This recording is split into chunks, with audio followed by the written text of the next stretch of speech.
The game plays right here. Are you ready for some football? Your sports leader, WOHS Shelby, WLON Lincoln, and WCSL Cherryville Gastonia.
Good afternoon, everybody.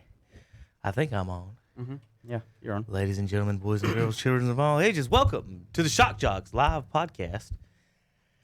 And Hunter and I are using the same model of camera in the same room. You can't reach it. This far apart from each other. And I just can't get the colors right on these on my camera. Like I have no idea if I'm a person or a ghost. Like, why is the colors just? It's the same cameras. We're this far apart from each other, and like all the cameras are that way. Look, we can even look over here. I mean, that looks fine. The colors are fine. I bet my colors will be fine over there. There's gotta be something on my camera, Hunter. Probably. I don't know. I don't exactly know. Let's see then. Look at that. I was seeing if it whited out some of my face or something. I don't know if. Nah. I don't know. If that's what it was. Let's try I don't know. this. See, look how Hunter crisp and clear. It's the camera. It's the camera. Okay. It is the camera. It's definitely it's been decided. It's the camera. All right. Welcome everybody to Shock Joxx Sports Talk. This is our first Monday of the year to talk about NFL football. We had our predictions last week. We went through everything that we thought we may see and could see. Had some highs, had some lows. We talked to Tom and Terry on Saturday. Well, Terry didn't even get to do Saturday's picks. Nope. He kind of talked to us last week. We kind of did our big picks maybe a little bit last week. He wasn't here for our weekend picks because he was preparing to falsely umpire my child's game. And we'll just go from there. I gotta fix some stuff down the hall. Got a busy day, is what I'm getting at. So I'm gonna be, Hunter, I'm doing the online learning here as well. So I've learned, just like at home, that if I turn my back on my children for 5 minutes, they're doing something else they're not supposed to be. Right. So today has been I would say interesting day in dealing with that stuff. But we had a big weekend. This was her first weekend ever playing baseball. Mm-hmm. So she had a big weekend with that. She had dance tryouts, and then he had 3 games. She only got to do 2 of them because of dance tryouts. But she did good in the field. We're going to talk about more on Wednesday and maybe even Saturday. But did good in the field. We got 2 games this week. He got a hit. She didn't get any hits this weekend. She first practice, Hunter. She went out there in a scrimmage and got 3 hits, and she hasn't hit the ball since. and we cannot. It's in her head. We can't figure it's out in what her it head. is. Get her out of the slump. So yesterday we hit a little bit, and at the house, and I had Austin videotaping so I could tell. And to me, she's, you know how you're supposed to hit the ball when it gets to the plate. She's swinging when it's still in front of it, in front of the plate.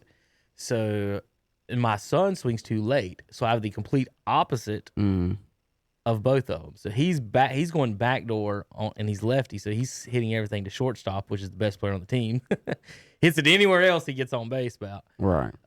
But so he's going backside and she's way out in front. So I've got a mixture of things to fix here this week. So, but it was a fun weekend. Had a good time.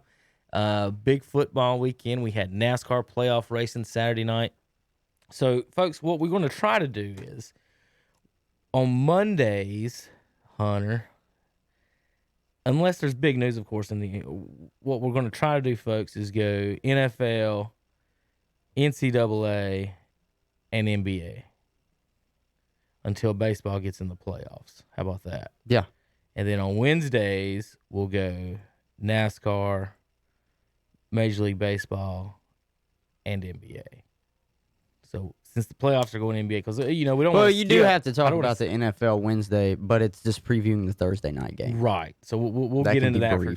That'll be our quick thing. So yeah, let's review this weekend stuff. I tell you what, let's start with. Well, technically Wednesdays for us too. Well, I mean, we talk about them Saturdays anyways, but right for this show, because we'd have to pick the winners I'd rather that do weekend. Our picks on Saturdays if we can. We'll just do Thursdays on Wednesday. How about all right? So Monday, let's talk about this. NBA basketball, Hunter. Let's get that out of the way. Yeah, let's knock that out of the way because I got a lot to say. You do? Not really. Oh, okay. But I do have a bone to pick with the Clippers. With the Clippers. They don't know how to finish a damn game. Oh Lord. These Hunter. 2 games that they've lost back to back to the Denver Nuggets, they have had substantial double point leads in the third quarter. They were up 16. I think they were up 18 in yesterday. That's what I was talking about. I just don't understand. They just what? Do you think Clippers that you're too good to finish a ball game? You think we're up by 18, we can kind of coast right now, and then you let all of the momentum you might have just dip off? I turned it when the Nuggets had cut it to 8. I think I started watching flip back. like midway third quarter, and I was like, "What the hell is this?" I totally forgot to flip back to the basketball game, and so when I clicked back on it, the game was over, and they went by like 10. I was like, "What in the world happened?" I know, it's ridiculous. I guess LeBron luckily gets another few days of extra rest because they're sitting there ready in the Western Conference Finals for whoever decides they want to win this game. Because they're not playing tonight. They're going to play tomorrow night. Who had the Lakers waiting on the Clippers? Or whoever. Without the guys playing with the Lakers, it makes you just wonder, Yeah, there's no basketball tonight. For as many days as we've had. There's not one tonight? Nope.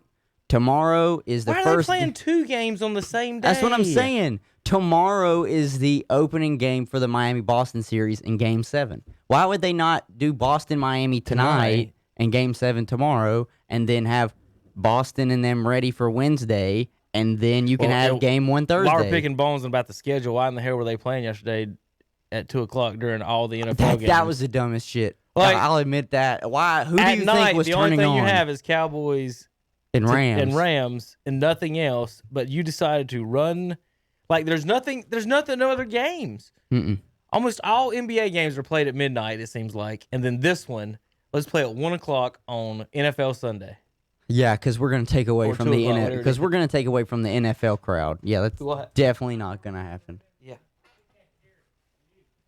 Yeah, it's definitely not going to happen. 1 o'clock on a NFL Sunday. The NBA thinks it can compete. First weekend of the NFL? No, there's no way in the world. Not at all. I don't believe that at all. Whoever did that was bad scheduling on their part. I know Kevin had to walk away, help with somebody in the studio. That was just bad planning on their part. But beside that, the NBA game as a whole, it ended up actually being really competitive, until the end, because if you didn't quite have a team to root for at the 2 o'clock, at 1 o'clock, 2 o'clock hour, you ended up looking at your phone saying, well, holy shit, the Denver Nuggets are about to win this game against the Clippers, and we're gonna have a game 7. You're worried about fantasy football? I didn't even know it was on. I didn't know it was on until I didn't know it was on started. because until I went to the gym at about 2, and I looked up on the screen because I was like, I wonder what NFL games are going to be on the TVs in here. In one corner, it was the Green Bay Packers and the Vikings, and then the other corner, I was like, what? Is this a replay from the other night? I thought this was game 5 I was watching between the Clippers and Nuggets, and it said game 6. I'm like, I didn't even know you were on right now because the only thing that I could think of on a Sunday afternoon is NFL football. So let me hit the back button on that so I can give you the number on that Clippers. Now remember, Hunter, I told you Saturday or and see whenever what's it was. and think about it. Now they're playing at 9 o'clock on Tuesday, 9 p.m. Yeah. Couldn't have played at 9 o'clock on Sunday. So, we talked about this the other day, is that in this series and in all the series right now in the NBA, because there is no team's got a big 3, right? Am I correct in that? So almost all the teams have a big 2, and then a supporting cast. So the closest one you could say that has a big 3 is maybe Boston, because they can all score 20 at any point. Jaylen Brown, Kemba, and Jason Tatum. You're right. They have the most or closest to a big 3. Mm-hmm. And the other ones don't. It's LeBron and Anthony Davis. It's Kawhi and Paul George. It's Jokic and Murray, and who's Butler? Nobody. Maybe Bam. So Butler's by himself. Well, the Celtics have 3, so he's outnumbered. He is outnumbered. And in the West, everything's 2-2, 2-2. He's outnumbered, but it's one of those things where I think that team collectively can outplay a big 3. So here's where I'm Miami. Here's where I'm worried about with that. Okay, I don't think this Celtics team is that good. I don't trust Kemba at all. You know that he played like jack crap. Yeah, he played like bad. He played bad the last 2 games. He really did. He did. He choked it out. And if they would have lost, a lot of the blame would have had to been on his shoulders, wouldn't they? Because they brought him in thinking he was the missing piece that Kyrie wasn't. So Kyle Lowry, it's hard to win as a leader on as a point guard. Siakam don't show up, so he has almost no help from the wing. So he's in a situation where he's in trouble. Yeah. Now Butler is the wing, so he by himself will have to cancel out Tatum, and then it's team on team from there. And so it's gonna come between. Well, Miami's big defenders and their guards outshoot Kemba and Jaylen Brown and Marcus Smart, and then as far as that goes, can their big man control the boards? If you control the boards against Boston, I think you can be. I just don't see a 1, 2, and a 3 like that with young and inexperienced. Like they almost blew the Toronto series. If Toronto, put it this way, Hunter, if Toronto had Kawhi Leonard, who would win that series? Toronto. Okay, I'll admit it. Toronto. Let's even say this: if Toronto has Danny Green, does that even change the series? Because now you have a perimeter defender who can guard Jaylen Brown and Jason Tatum and shoot the 3. And I remember we went to Game 7 and lost by how many? 4 or 5 points, Hunter? So yeah, I don't know if Danny Green makes that big of a difference on this team, because I don't see him making much of a difference for the Lakers team that is right now. But he only had to do it 1 game. Yeah, if he had to do it, maybe. He needed 10 points in Game 7 is all maybe. He could. Maybe he makes a difference. So the reason I went with Toronto and Denver from the start is that, to me, they were the best overall teams and played team ball. The lack of wing scoring for Toronto did them in. And I picked Denver to win it based on I thought Bo was getting 20 minutes a game, because they're good enough to play with teams. Mm-hmm. Like they're good enough to play with teams, but not for me to pick them without. Like if they had a 20-point scorer like Bo, or if Michael Porter was doing it on a consistent basis, which he's not. He's still a rookie, so right. That's to foresee. Yes. And so if either one of them could throw in 20 on a consistent basis, they would be an extremely tough out, because of Jokic and Murray are consistent, and the other guys are consistently okay. Mm-hmm. You understand what I mean? Like it would be like they'll get you their 10. It'd be like those other guys were the Charlotte Hornets for the last 10 years. Right. And if you had Murray and Jokic on the Hornets, got a chance to run it. Well, especially if they were in the East. Right. Yes. So that's what I'm kind of at with them, and I just think they're going to even out. And again, it's going to come down to third or fourth guy benches in there for those 2 squads and those 2 teams. Same thing with the Lakers series. No matter which one whoever wins at Nuggets or Clippers, I think they both can beat the Lakers. I'm not saying I was going to say that. Whoever wins this, and I'm not going to say, and you're right, I'm glad you said that at the end. I'm not just going to say that they're going to flat out win because at the beginning of the playoffs, to me, it easily was going to be the Clippers. Now that I've watched the Clippers consistently in only 2 different series, they are so hit and miss. But when they hit, their talent is outrageous, and they blow people out by like 18 to 20 points. Mm-hmm. But when it's off, they blow 18 to 20 point leads and end up getting beat by double digits. It just doesn't make any sense. So I can't sit here and say whoever comes out of this series is going to be able to cakewalk over the Lakers. No. Well, whoever comes out of the series, I believe, takes it 7 with the Lakers, whether it's the Nuggets or the Clippers. Up 16 at halftime, lost by 13. Up 16 at halftime, lost by 13. Outscored by 29 points in the second half. How about this, Hunter? Dumb. The Clippers in the second half got a grand total of 35 points.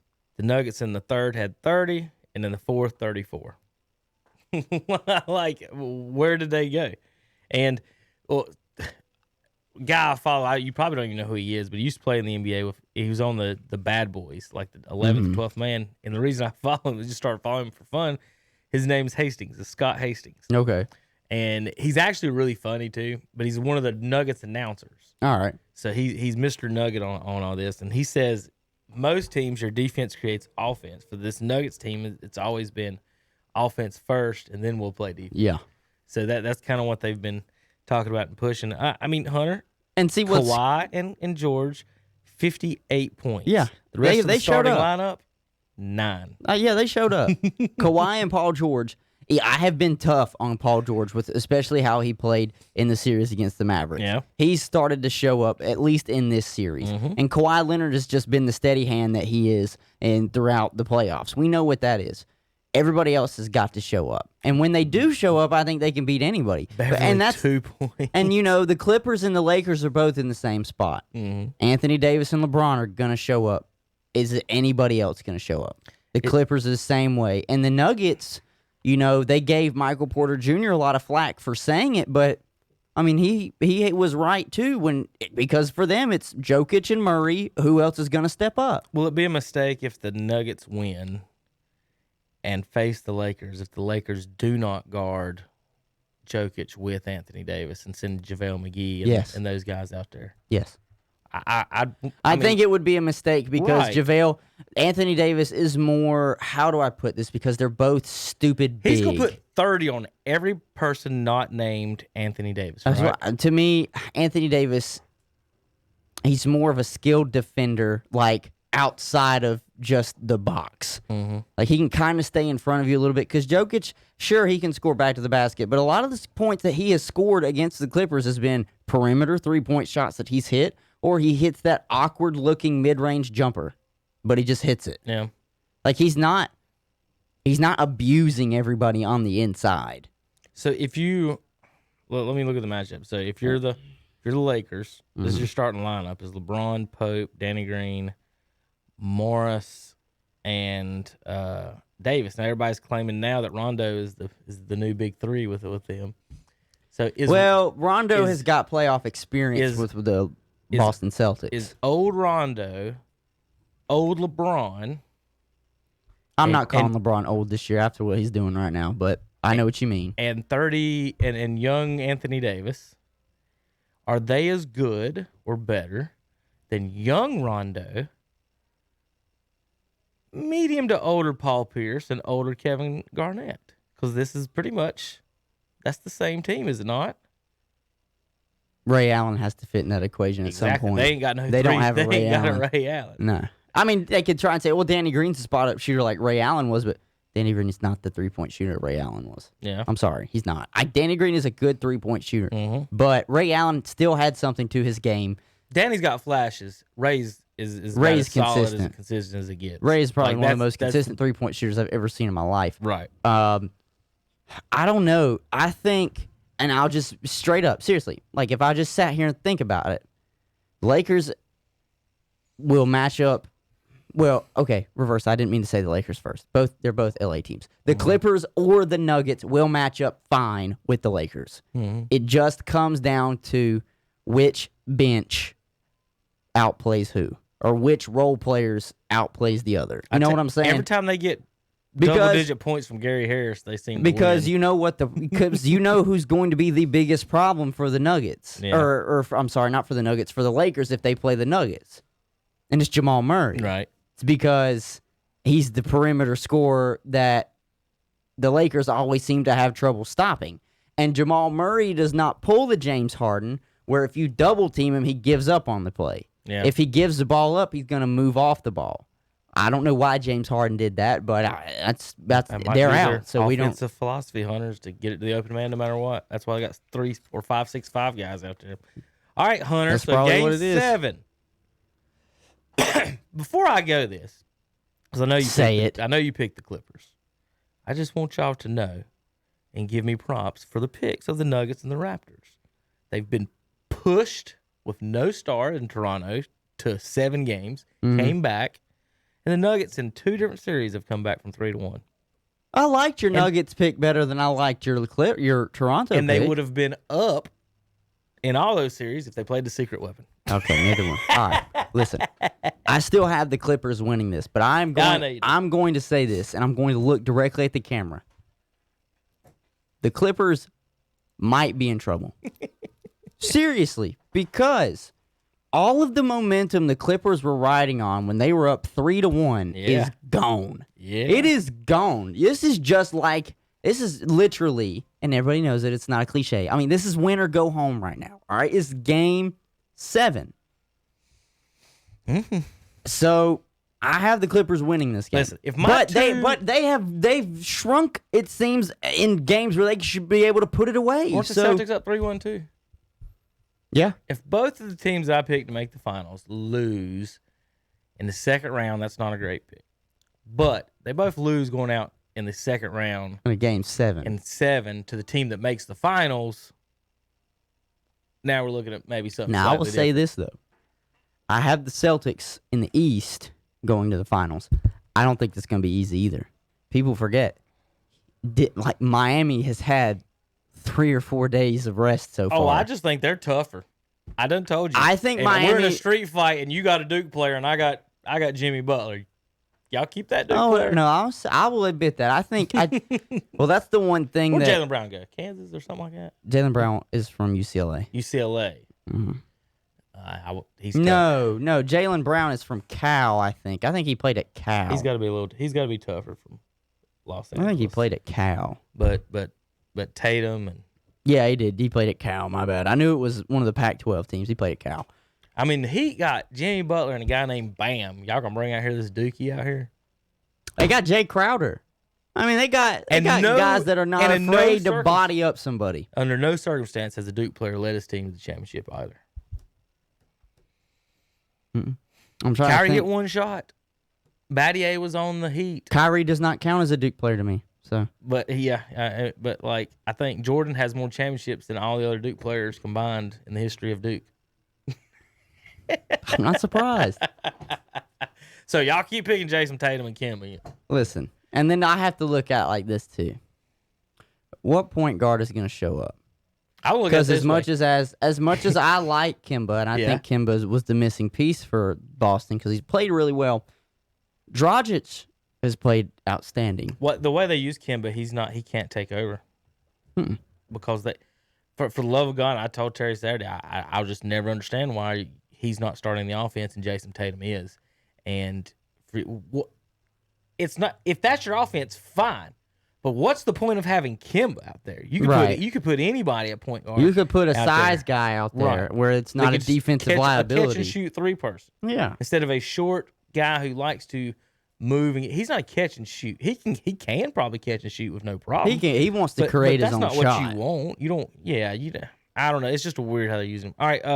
We got to get to football, but are you going to still holding on to your Clippers first? I am going to hold on to the Clippers. I think talent wise they're more talented, but execution wise, if they can't get their shit together, they will get beat. And you know what? I'll root for just as hard for the Denver Nuggets as I would for the LA Clippers against the Lakers. To beat the Lakers. Yeah. Okay. That's exactly right. Okay. All right, Hunter, let's talk. Well, I will say this too. Wouldn't it be nice though, because you said it. how we've had nothing but like major market teams make it championships. Right? Wouldn't it be nice if Denver made it? Yeah. Denver, Miami is what I'm pulling for. Okay. L.A. and Boston. There you go.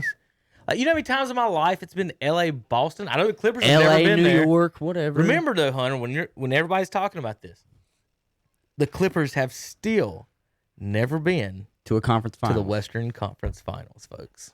The longest franchise not to make a conference final, and then the second longest, the Hornets. Yeah. Are they the only? I think they're the only two, aren't they? Or is there one more? I think there's one more. It's the Pelicans. Yep, that's it. Mm-hmm. There's only 3 teams in the NBA that's never made a conference finals, and it's the the Clippers, the Hornets, and the Pelicans. That's so sad. So sad. But, hey, if Nuggets do it, though, that's another reason to pull for the Hunter. The Hunters. The Hornets Hunter is to pull for, the Nuggets is to keep LA out, so the Hornets aren't the most god-awful worst team in the history. Right. Even though they're trying their best. All right, let's talk football. Football. Dun dun dun dun dun dun dun dun dun dun dun. Bum, bum, This is my favorite bum. story of the day, Hunter. NFL threatens to discipline coaches for not wearing masks. Not a single football player is out there wearing a mask. Yeah. So the football players are not contagious, but the coaches are contagious and full of disease. Just want to know where we're at in this world, Hunter. Just letting you know. You want to do NFL or college first? It doesn't matter to me. I mean, we can knock out college if you want, and Go then ahead and end go with through some NFL. college scores, and we'll go through the NFL games and pick them out. College and tear 'em out. scores from this past weekend. Technically, it was the start of week 2, even though the ACC and Big 12 just got started. Right. Technically, this was the start of week 2. Clemson goes up to Winston-Salem and absolutely dog walks Wake Forest 37-13. Oklahoma had no problem with Missouri State 48-0. Notre Dame, this game was actually closer than I pictured it was going to be. I know this is still kind of a blowout, but Notre Dame 27, Duke 13. That's closer than I thought it was going to be for it to be in Indiana at Notre Dame. Listen, it is tough for Duke to win a football game when their quarterback is playing linebacker at North Carolina. So go ahead. Yeah. This game wasn't even close. Texas 59, UTEP 3. This game wasn't even close, but it was close for a long time. 31, Syracuse 6. The upset of the day. The Louisiana Ragin' Cajuns defeat the 23rd ranked Iowa State Cyclones by a hefty margin, 31-14. Those are some of the scores. They're not all of the scores. Those were your top 25 teams that played each other. Miami beat UAB 31-14. Nobody really cares about that game. Appalachian State. I will say this though. I picked Appalachian State to win this game. They did, 35-20. But I did say Charlotte would cover because it was a 17-point spread, and they did. It was a 15-point. They only lost by 15. The spread was 23. Either way, they covered. Yeah, either way, they covered. And I'll say this, too. Obviously, Tom, this is 49ers alumni. Charlotte's right down the street. You're an Appalachian State alumni. I'll say this. So, App is what we thought they were going to be. They're a good football program. I think Charlotte is actually getting better at football. Mm-hmm. I will say that. I'm not going to sit here and say, oh, they're a new powerhouse in North Carolina. There's no way in hell. They're still babies compared to everybody else that has a football program in the state of North Carolina, which is like, oh, wait, all Division I schools in North Carolina. Mm-hmm. But this game was close for a while. And for a long time, I thought Charlotte had an opportunity to beat Appalachian State. They did. They caused them turnovers. They forced Appalachian State to a lot of 3-and-outs. It was rainy and messy up there. God almighty, nobody could hold on to the football. It was waterlogged the whole time. But University of Charlotte, I'll give you a thumbs up personally because I think your football program slightly is on the rise. I'm not going to sit here and say that you're automatically a powerhouse, but you might be able to have a over 500 Was football you watching season. any of that? I did watch. Okay. Well, mostly because I did want to watch the North Carolina-Syracuse game. Not going to lie, I wanted to watch that. Yeah. It's on ACC Network. I don't have that. So I was like, oh, well, piss off. I'm not paying that paywall to watch that. I'll watch what they give me on air. So, App in Charlotte. Do you have regular cable or anything at your house? Or we have satellite? AT&T, whatever that is. All right.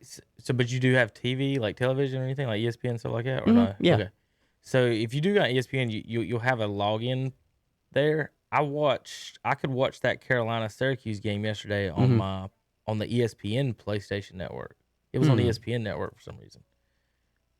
That's weird because So I don't know if they had a. I was just excited that this game was on ESPN too. Right. Charlotte Appalachian I was State. watching that on. It I was watching on the national. same app, and right next to it, I could choose to watch that Oh, okay. Syracuse game. Okay. I don't know if they have we a tie-in I don't with know. ESPN.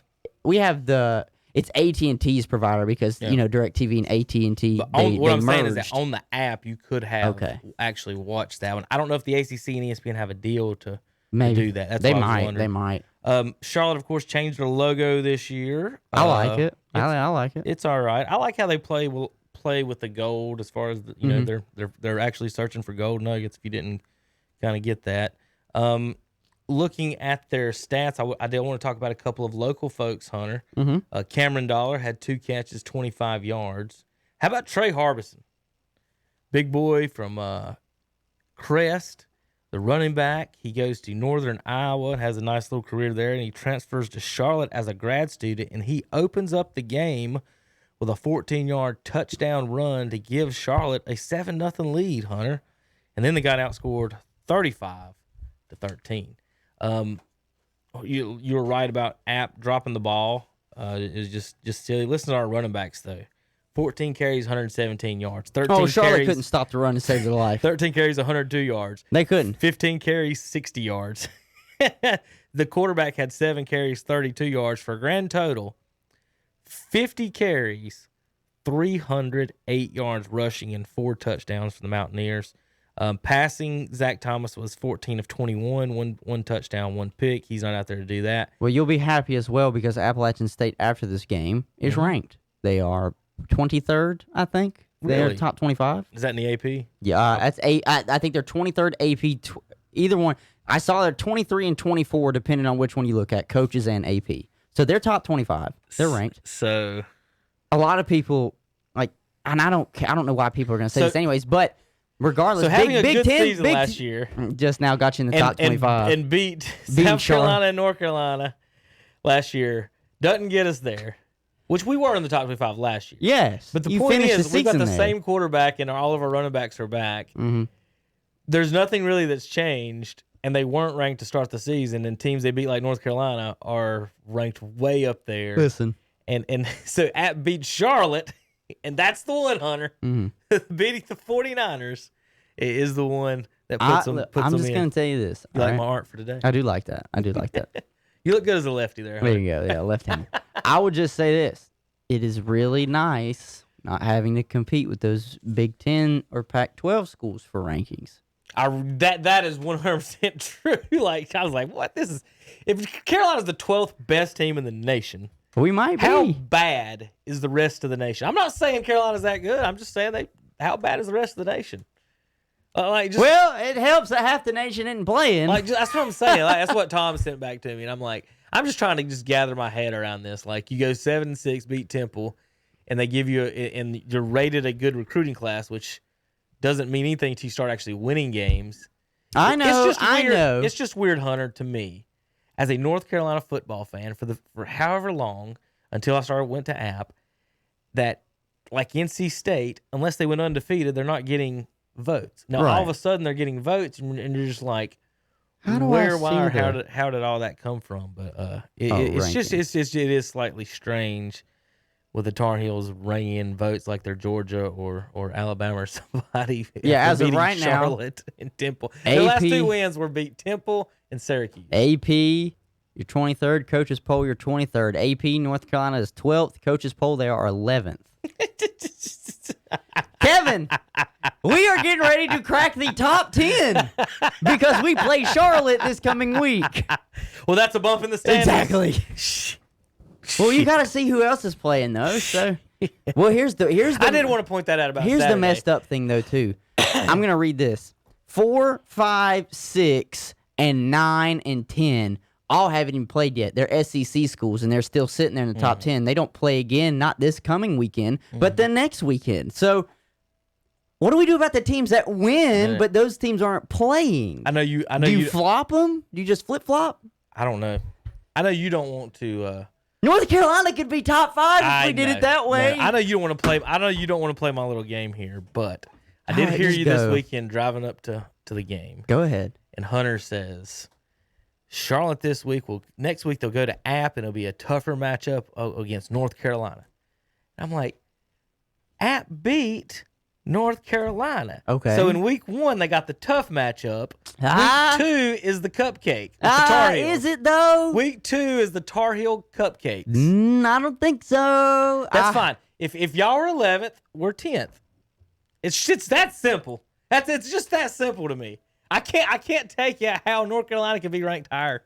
You want to know what's so crazy though? I mean Syracuse. So look, Clemson has got 60 votes to be number 1 this week, right? Yeah. In the AP Top 25 poll. Do you want to know who got the 1 vote to be number 1? Probably Carolina. No. Who? LSU ain't even played yet. Hey. They're sitting there at 6th. But technically they're right though, because there's a reigning national champion, and then in the coaches poll, it was 37 for Clemson, 1 for Alabama, and 3 for LSU.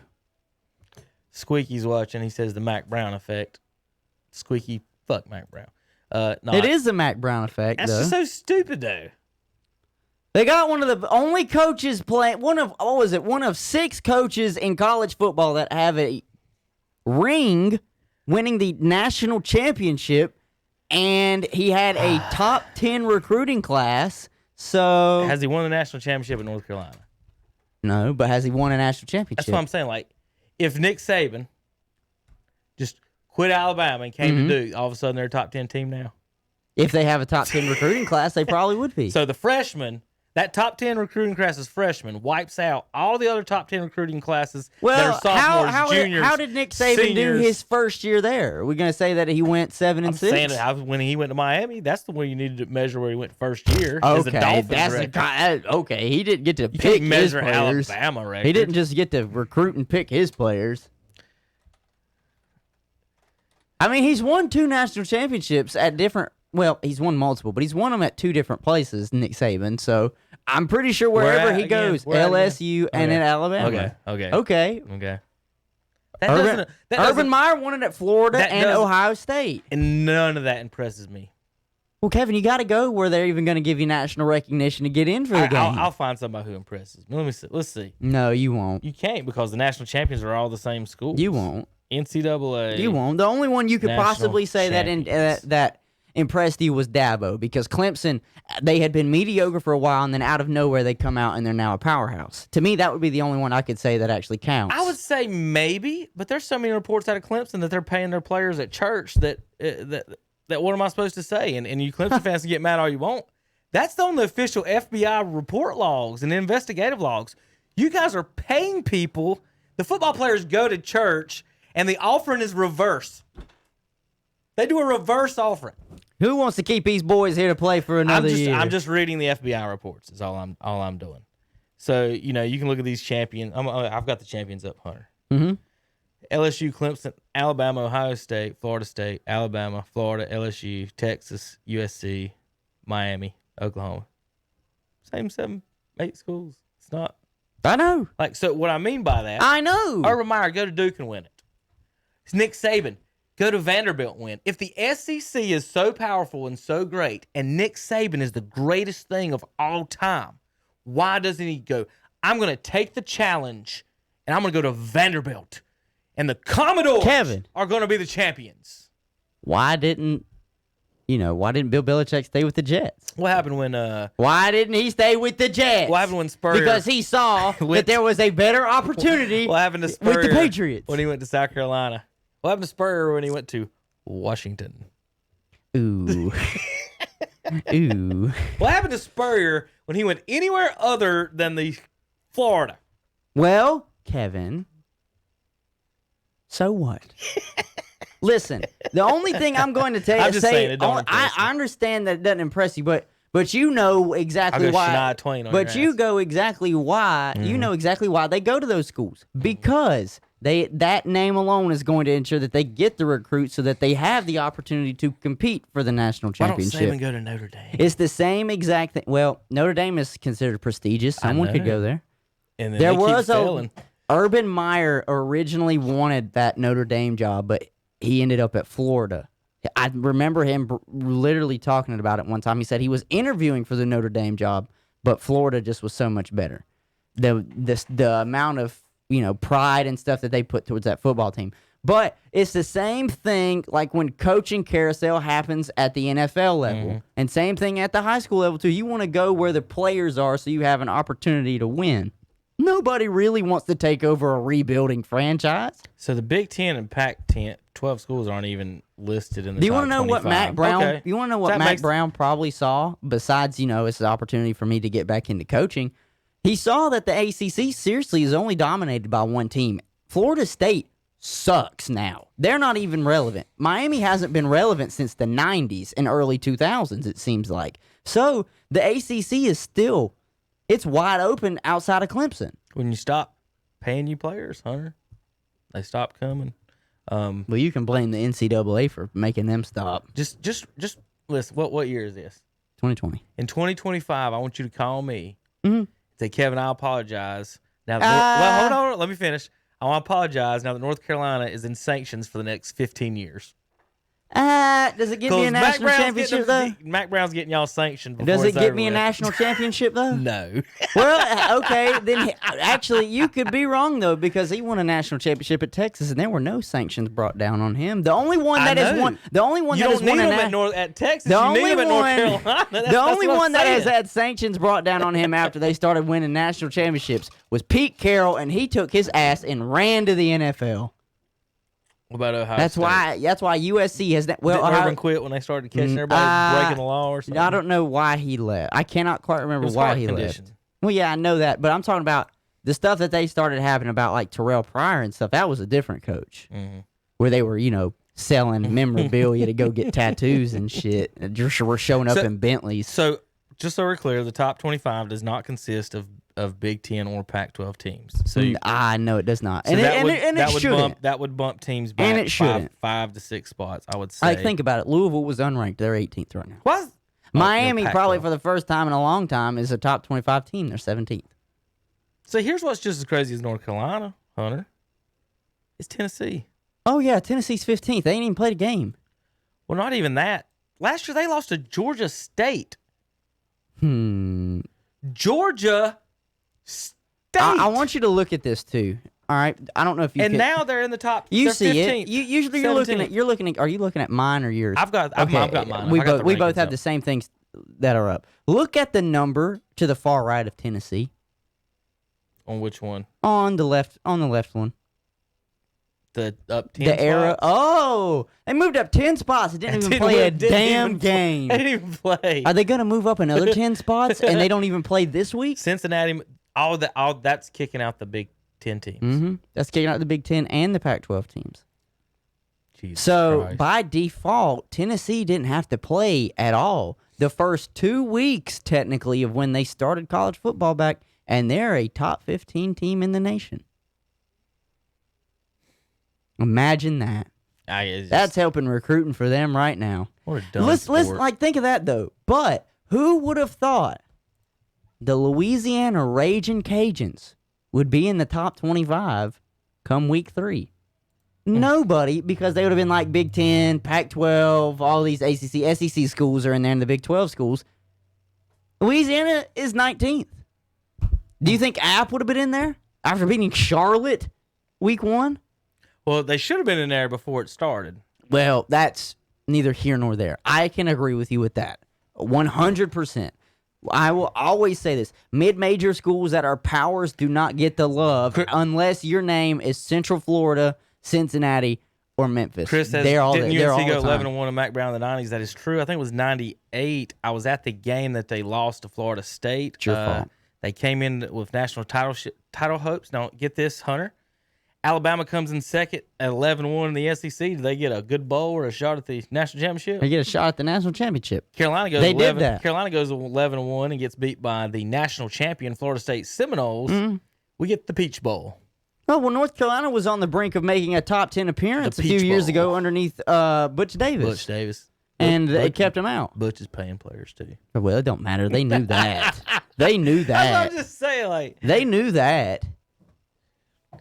Hunter, when Kevin, football I players don't start give a choosing- damn as long as we get a national championship. I feel the same way about Georgia. When your football players start choosing the North Carolina Tar Heels over Alabama and Clemson and Ohio State. I saw one kid that was offered Ohio State, and then 2 days later, and Notre Dame, and then 2 days later is talking about showing pictures of Tar Heels, and I'm Listen. like, what is wrong with you? Sam Howell, original commitment. Florida State, decommitted. North Carolina. And he got beat by App. He's pretty good. He is pretty good, though. Listen, he's a sophomore this year. Listen, this is going to be a good year. This is going to be a good year.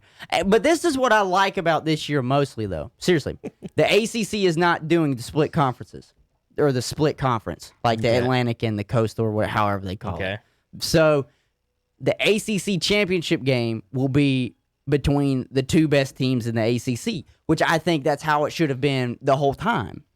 Say you got two teams in the Atlantic who are dominant, and then you just have the one guy that's kind of mediocre in the Coastal. Why not? Hold on, let me look at that, because where is the not stats? I got your conference right here. Yeah. It's just one big conference right now. Yeah, I know. That's what I'm saying. Oh, so they don't have it split right now They don't between. even have So it split. well, You mean good. look at last year's? I Yeah. do that. Look at last year's and see if it'll show you. Because who was it last year? It was Virginia and Clemson in the bowl game, right? Or in the ACC championship I think game. it was all orange.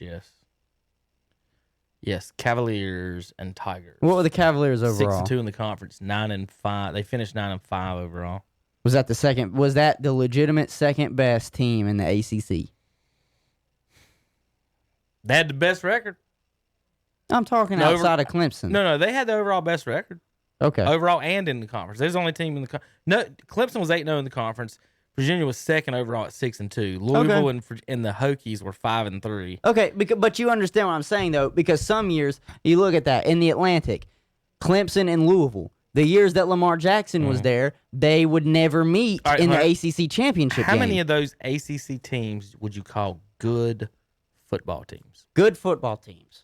Clemson, Louisville, North Carolina, Virginia Tech can be hit and miss. Florida State's not there anymore. Miami's not there anymore. So you're looking at maybe 4 or 5. Okay. I don't want to get into that particular argument, but this is a point I want to make.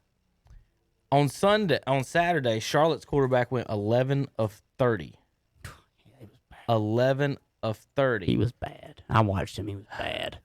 Some teams or some players in college, what I'm getting at is recruiting that just aggravates me, is that we will label a kid, this guy's the best next thing, and it's just based on recruiting numbers. Like, say, Carolina's recruiting class. Mm-hmm. Well, how many in that class could outrun Keywan Pryor, who's going to Caldwell Community College? How many in that class, see what I mean? Like, you sit there and you say, well, this guy's not an ACC quarterback. He's an SEC quarterback or this type of quarterback. And then you've got this quarterback that goes 11 of 40, and then you've only got 8 actually good teams. How many of those quarterbacks in the ACC are NFL quality? 2 or 3 maybe? Howell's is being considered. Lawrence, obviously. Sam Howell. It just depends. So just what depends I'm on saying who is that pops. the recruiting stuff is so aggravating to me. Like, and that's what I mean when if you go to North Carolina and you're not the best 1 or 2 defensive players on your defense, Why go? how's the NFL going to look at them and stuff? If you go to Ohio State, Well, and be the it's same just thing. one of those things where it depends on where you're going to go. Like, if you this get guy's pla- good if enough you- to come here, but not It there. just depends on where you go if you're going to get playing time or not. There's I had Hunter, a buddy. real quick, there's a quarterback at Virginia Tech from around here who I would not consider. If I named 10 other quarterbacks who's went through in the last 20 years, he might make the top 10. Mm-hmm. And he's the only one of them At a Division I school. that is right now or has been practicing at a Division I school at quarterback. Chaz was the other one that got to actually play, but the rest of them, all small schools, College of Charleston, Southern University, it's things like that. And I see Is it his pastor size? after pastor after pastor. He's a big kid, Mhm. and it could be.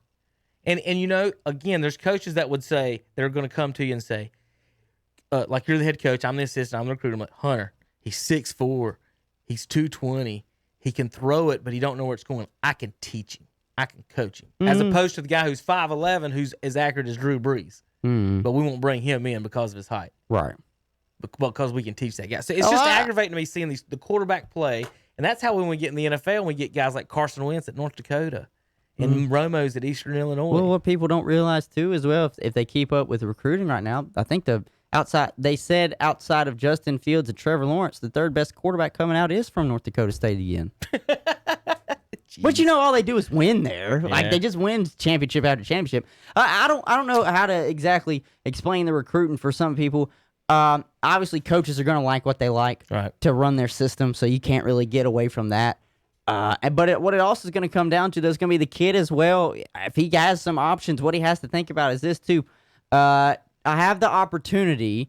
I know I'm going to be third or fourth string right now, but I have the opportunity to go and be a defensive back at Alabama. Eventually, the guys in front of me are going to either graduate or they're going to leave early. Am I good enough to know that I can beat out anybody else that they bring in? So, I mean, it just comes down to, because I had a buddy of mine, he's a lineman from, I can't remember what high school it was. Well, I know what high school. I'm just trying to keep him anonymous. So whatever. We'll just keep him anonymous. But he had an opportunity between, when he was getting recruited, there were some big SEC schools involved. But he ended up at a smaller Division II school. And one of the reasons was the scholarship that they were going to give him. That played a big part in it, too. Also, it was playing time. He was going to be able to play, not, have to sit there behind somebody maybe 2 or 3 years and then get his opportunity. Me personally, I'm one of the, and I don't know how, as far as how competitive you are, I want to play. I would have rather, I want to play. I don't want to practice and then watch other people play. I want to play. Just to have the jersey on, or just to be able to play. I want to play. And I would probably went to a smaller school if I had that choice, if it's to play or not. And somebody that you should look at, oh, God, I wish I could remember his name, but the Patriots just drafted him this year. I mean, look at him. It was the first Division II player to go that high from Lenore Ryan. They did get a bear, didn't they? Yeah. What was his last name? Dugar or something like that. It doesn't matter. Like, it just comes down to what you can do with where you're at, what you make of it where you're at. I know some places are going to have better opportunities than others, and it's mostly the guys that you're going to see on television.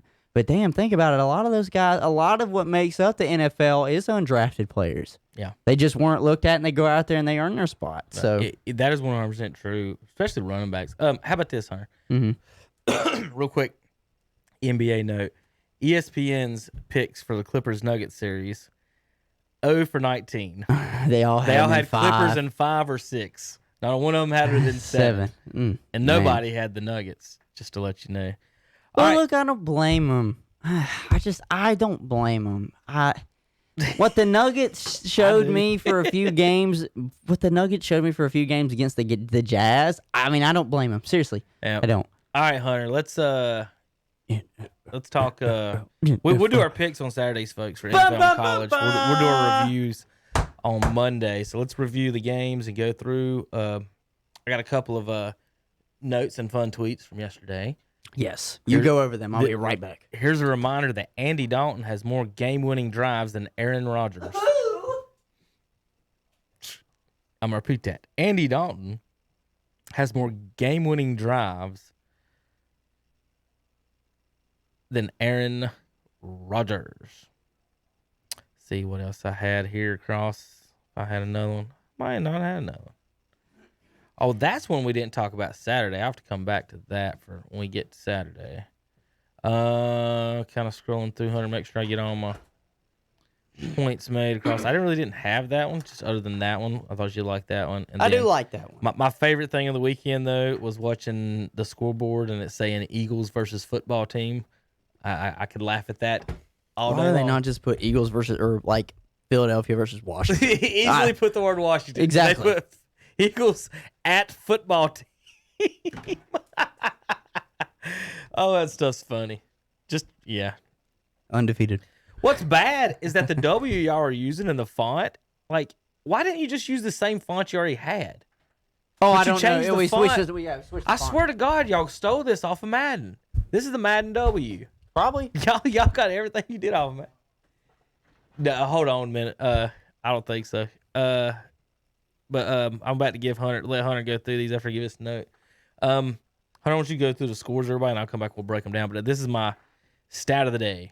Stat of the day. All-time touchdown passes: Breeze and Brady, 1,088 in their career. They have more touchdowns in their career, those two guys. You with me? Yeah. Than the Bengals, Seahawks, Buccaneers, Panthers, Ravens, Jaguars, and Texans have in their history. My God. You want me to say that out loud again, Hunter? You ready? Just repeat that. I'm going to see if I can put this in front of Hunter's camera because mine's too far away.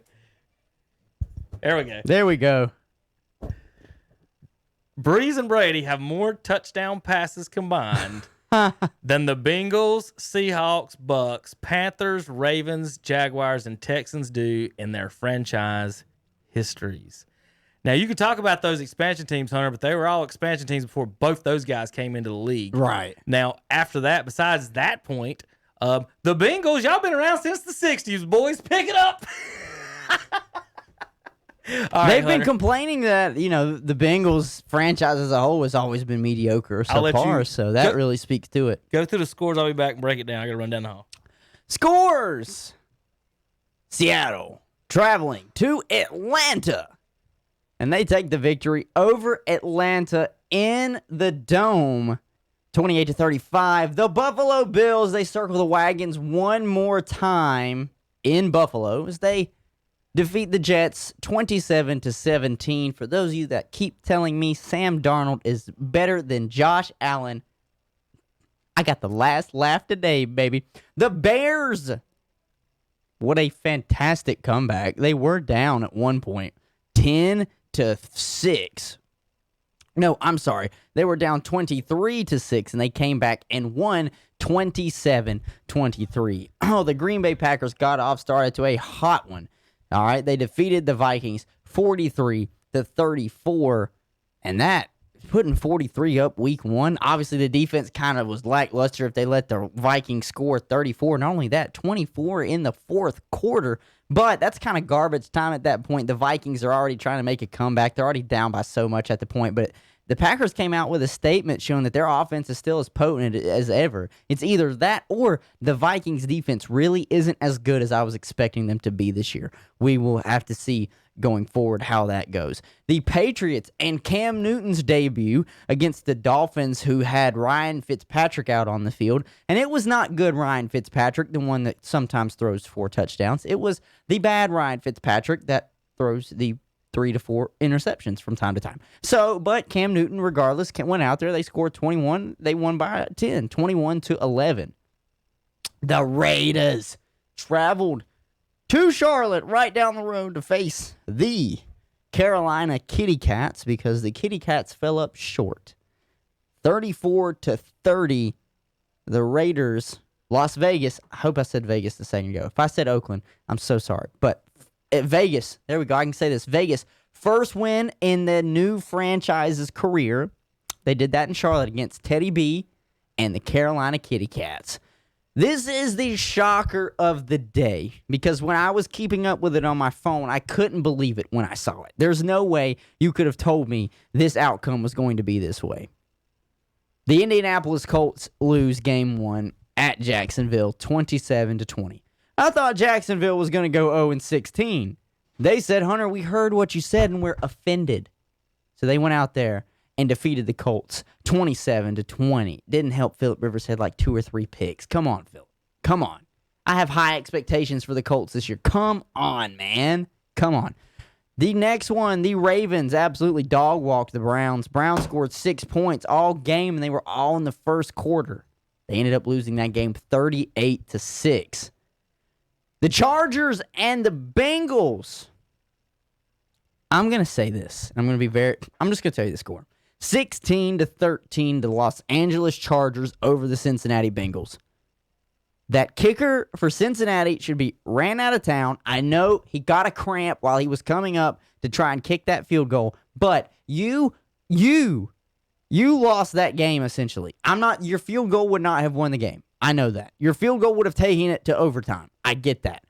But Joe Burrow had played so well down the stretch.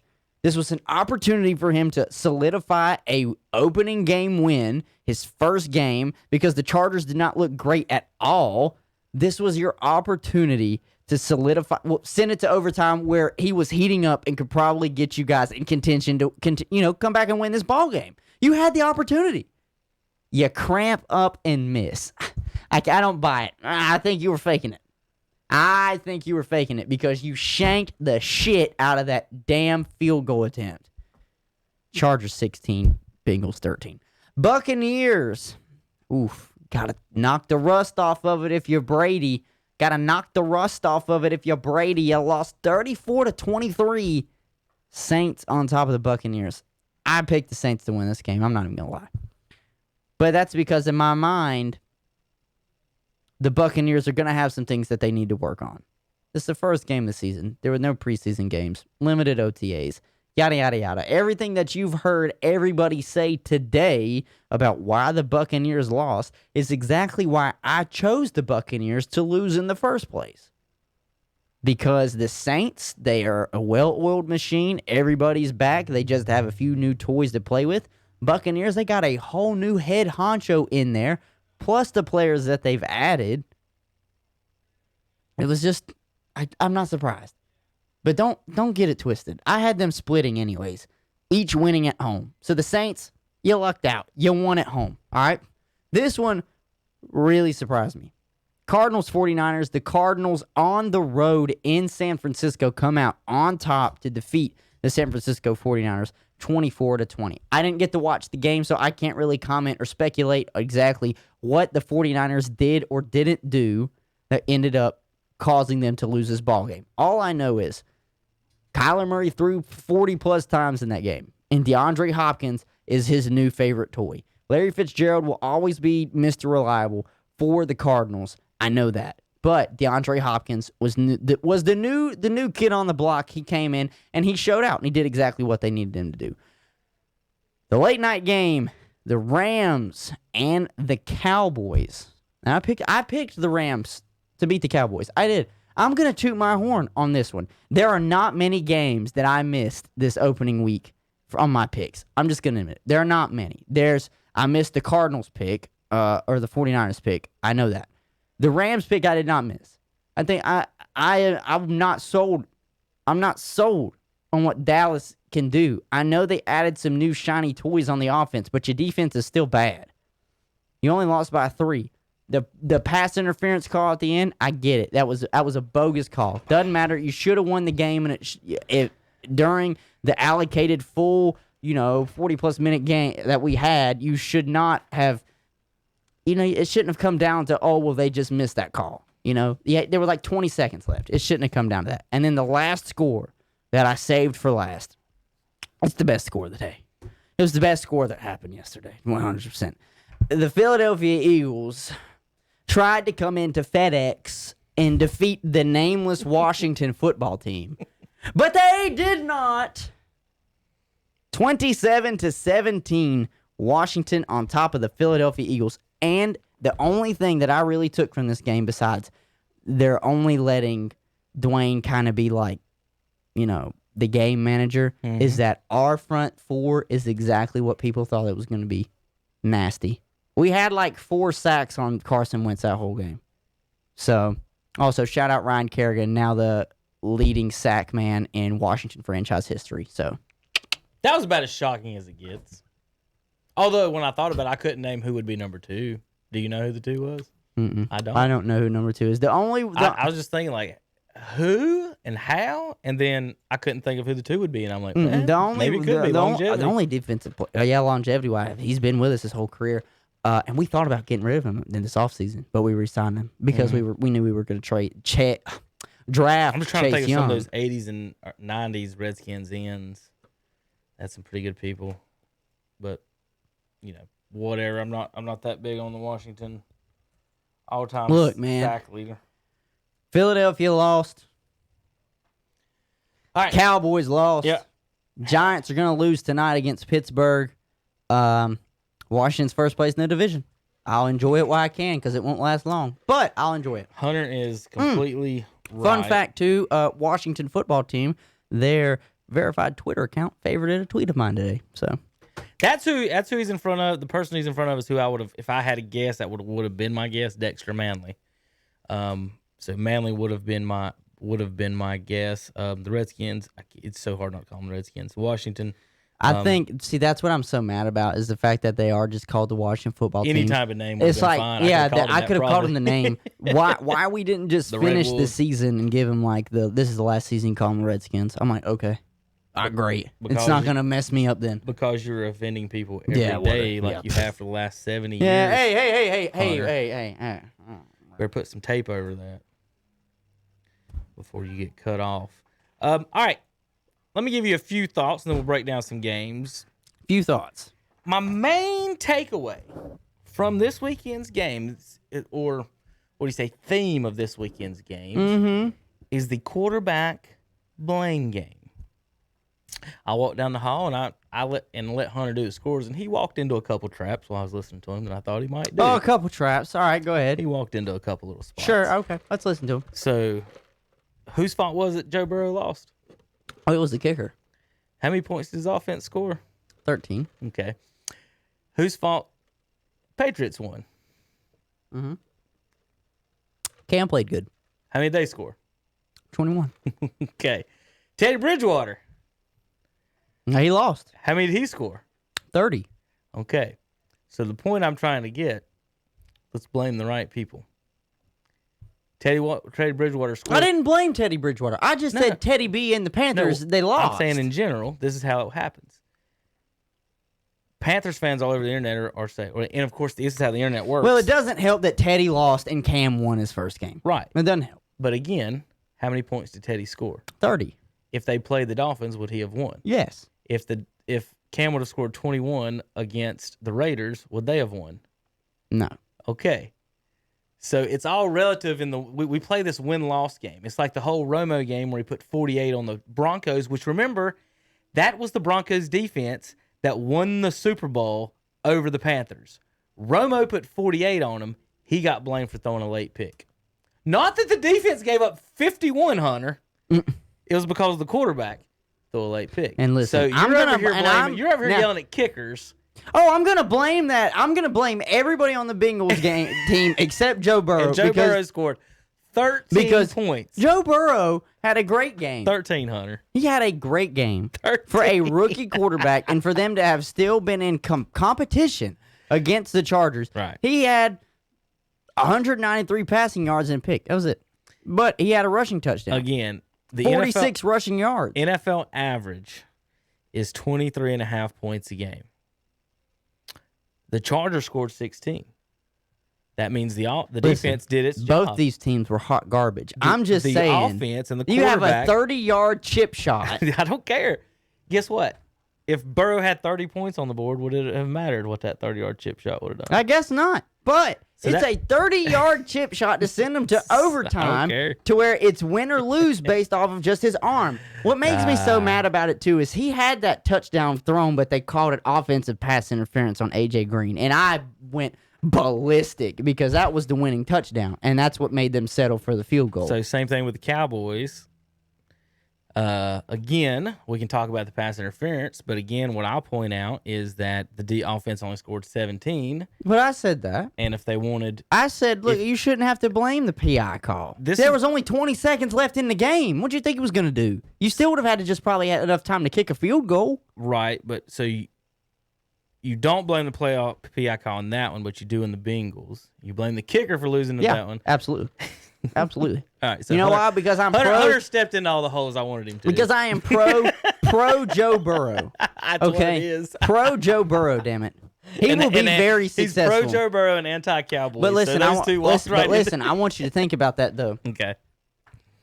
So Joe Burrow comes in, and they lose in a Cincinnati Bengals fashion. At home to Tyrod Taylor because a PI call And what could have taken them to overtime, I'm not going to sit here and say they would have won, but the kicker cramps up during the kick and shanks it right. Now, that is a very Cincinnati way to lose. But people gave Andy Dalton so much shit for years for the Bengals losing the exact same way all the time. Yep.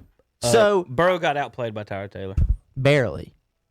Hunter, Barely. let's put it on him for a little bit. Okay, Tyrod Taylor is a 8 to 9 year veteran, and Joe Burrow with no OTAs and no 4 preseason games. Yeah. Still about beat him? I mean, come on. Yeah. With the team that only won 2 games last year. All I'm saying is that when your team scores 13, it's not the kicker's fault. Listen, now I will say this. 100%. I will say this because I couldn't watch this game. Okay. But I was keeping up with it on my phone. And it seemed like every time I tuned in to see what his stat line looked like, they weren't letting him throw the ball.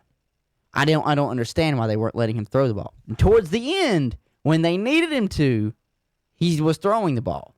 But for the longest time, he only had 90 yards. I don't even know who their coach is. And that's what I'm getting to. This is only Zach Taylor's second season as a head coach for the Bengals, and I already want him fired. He's not even a Bengals fan. I'm not a Bengals fan. Joe Burrow set the completion percentage record. Well, he was second almost in completion percentage record in college football. So why would you not have faith in him to come out and throw against a Chargers team whose secondary is already depleted with Derwin James not being there? That's their best defensive player, and he's out for the season. Why would you not take the advantage, What do you have to lose, damn it? You won 2 games last year. This was a game of awfulness. Good God. Wentz. You went to my game. Yeah, he had 200. I'm done giving you. Hey, Joe Burrow. Burrow. Listen, now I will say this: 13 points is the kicker's Joe fault. Burrow. I think me and Colin are in the same boat. Joe Burrow is going to have great statistics this season for a rookie. The problem is the Bengals will let him down every time. That organization will let him down. Playing football, you might be right, but playing football, if you have to blame the kicker for something, that means you didn't do your job more than often than not. Hell no, that's a 30-yard chip shot, bro. I played soccer and I could have hit that shit. The Panthers fans blame John Casey, even though their defense gave up 30-something points. He had the opportunity. We always blame the kickers blamed for everything. Hey. No, but I was saying kickers. One of the stories today was that he was okay. The kicker's okay today. Oh, I'm glad he's okay from his little cramp up. Act like you can't just drink some damn pickle juice on the damn sideline, go out there and kick the one time that you're really needed and you don't come through. So Haskins, he was the game manager. They really did not let him throw the ball. He threw 31 times, completed 17, 178 yards. What they did to him is what every team has done with Alex Smith. Y'all had 62 yards in sacks. Y'all had 62 yards in sacks. He got put on the ground a lot. Y'all had more yards in sacks than they had rushing. They had 57 yards rushing. Well, Miles Sanders, their starting running back, did not play for the Eagles. I don't know why. I don't remember how injured he really is, but I'm not going to take that. I'm not going to say that's a reason that the Eagles lost that ball game. Carson Wentz was through 2 interceptions. Will the NFC East champion have 8 more or less than 8 wins? And still make the playoffs? Because somebody makes it. I know. Is 9 the goal for the division champion? 9 in the East is always the goal. Is that a lock? That's always the goal. It didn't used to be. It didn't used to be. That's always the goal in the East because it's literally win it unless they get literally 9. The least. Yeah. But I'm just gonna enjoy this because literally this week, when it's all said and done, the Washington football team, damn it, I'm gonna call them the Redskins because I will, whatever. They are going to be sitting in first place in this division. Mm-hmm. That's just how it's gonna be. So all you least fans, think about it. Everybody was saying we might only win 3-4 games. We've already knocked 1 out of the park. So I got you. And it was against last 6. year's NFC champion. I got you down for 6. NFC East champion. I said in our technical inaugural new season, whatever you want to call it, new franchise, whatever. Bullshit. All right. If we can get 6 wins, I'll count it as a big one. I'll count that as just a moral win because we literally will have doubled our win total from last year. Right. So and folks, we're still young. The simplest way of finding out who to blame for why you lost, Yeah, it's either quarterback or defense. Kicker. No, it's not the kicker. Kickers. Quarterback or defense. And this is how you do it. Again, the NFL average is 23.5. If you want to go for 24 or 23, whichever your magic number you want to make it, make that your magic number. Now, let's say 24 is the number, Hunter. All the teams that gave up less than 24 points, okay? Bills 1-0, Bears 2-0, Patriots 3-0, Washington 4-0, Jaguars 5-0, Ravens 6-0, Chargers 7-0, but Bengals gave up less too, so 7-1 for teams that gave up less than 24. 8-1, 9-1, 10-2. And there was one more, I think the Patriots, 10-3. 13 teams scored less than 24 last week, and they went 3-10. So if your defense keeps the other team under 24, your defense played good, and you should win if your offense shows up and plays average. Now, look at it the other way. If you give up more than 24, you're probably going to lose, and you should lose. Outlier looks like it's Seahawks and Falcons is 1-1. Bills 2, 3, 4-2, 5-2, 6-3, 7-3, 8-3, 9-3, 10-3, 10-3 if you scored over. So just the complete opposite. So 10-3 if you scored over 24 points, 3-13 if you were under 30 points, or 3-10 if you were under 30 points. In yesterday's action. So not 30, 24 points is the magic number. So we'll go by the game. Seahawks and Falcons. I've got Seahawks in the Super Bowl. I've also got the Falcons squeaking into a playoff spot with 9 wins, Hunter. They put 25 points on the board, good enough to win an average game, but not. I got a question for you. Seahawks were 14-2. Oh, yeah, I got a question for you. What does QBR go up to? Is that the one that goes up to 100? QBR goes to 100. Quarterback rating goes 153. Isn't that what QBR is? Quarterback rating? No, it's not the word. It's something else. Because I'm confused on how the hell Gardner Minshew's QBR was only a 73.3 when he was 19 for 20 and 3 touchdowns. Was there any picks? None. What? And you act like he had people to throw to. It really don't get better than what you just said. I mean, he threw for only 173 yards. But still, he was so accurate, he only missed through 1 ball and had 3 touchdowns.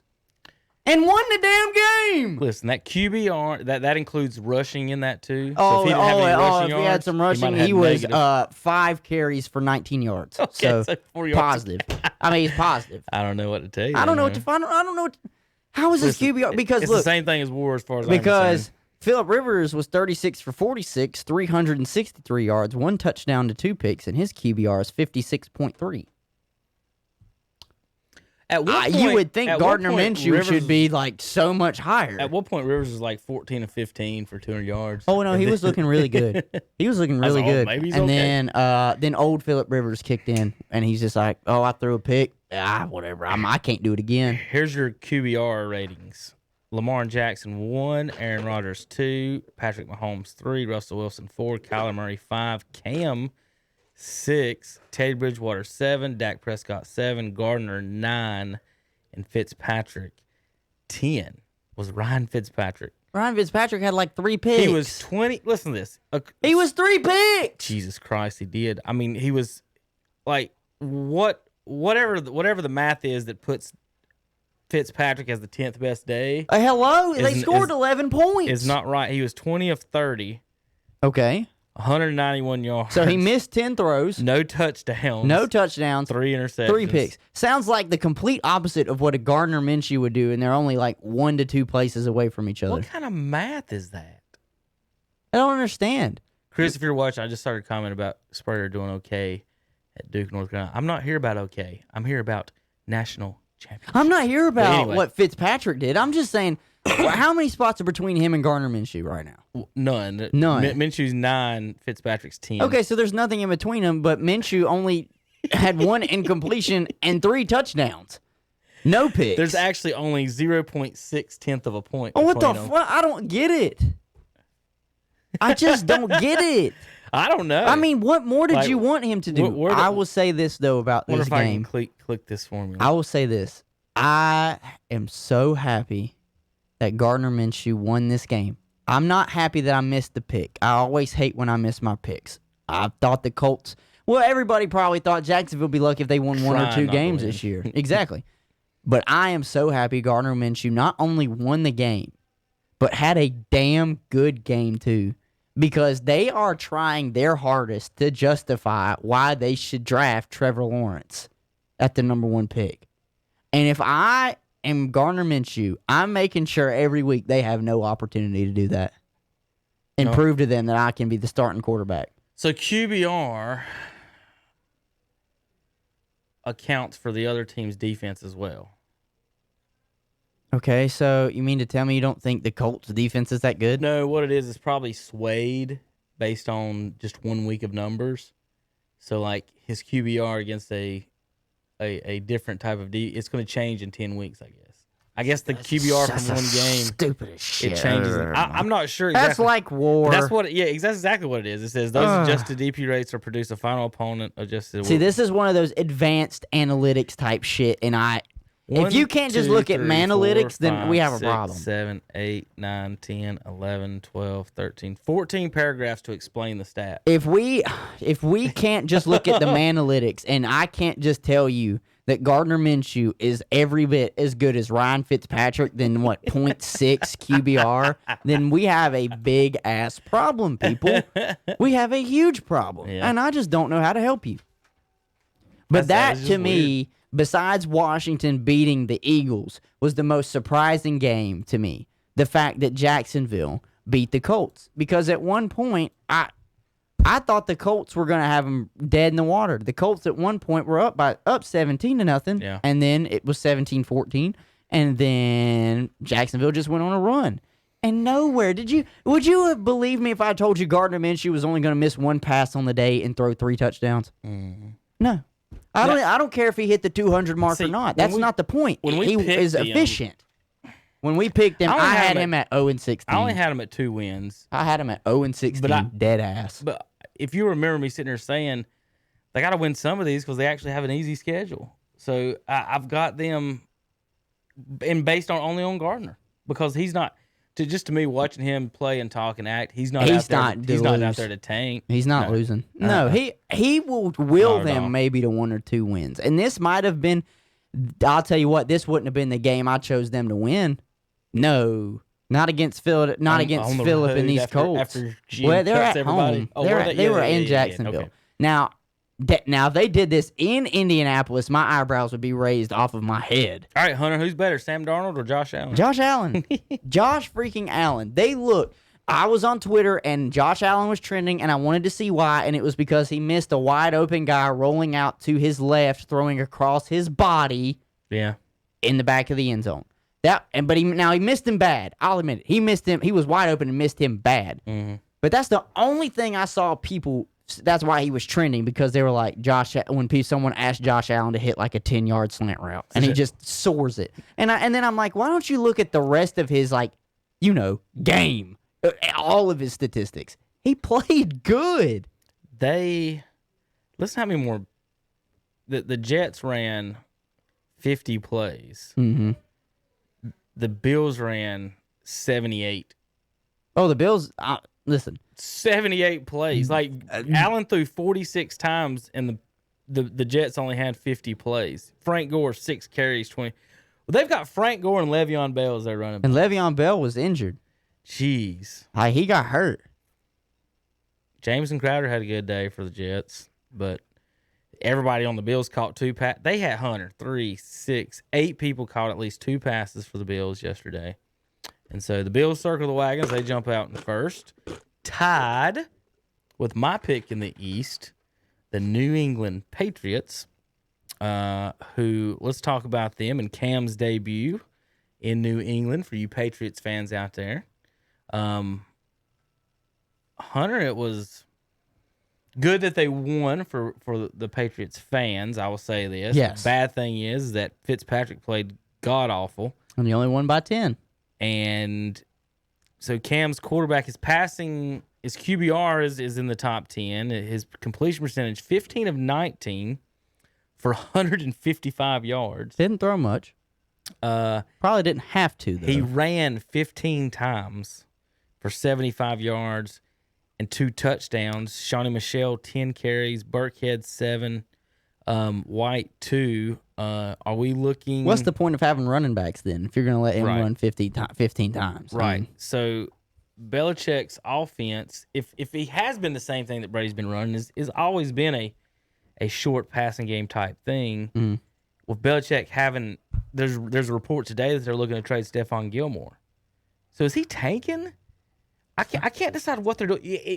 It's kind of hard to purposely lose to the Dolphins. I want to know, like, if you are tanking, for what? Right, though? you have a quarterback supposedly. Technically, Cam can be your quarterback, or you could go to Stidham unless you just think Stidham is not the guy.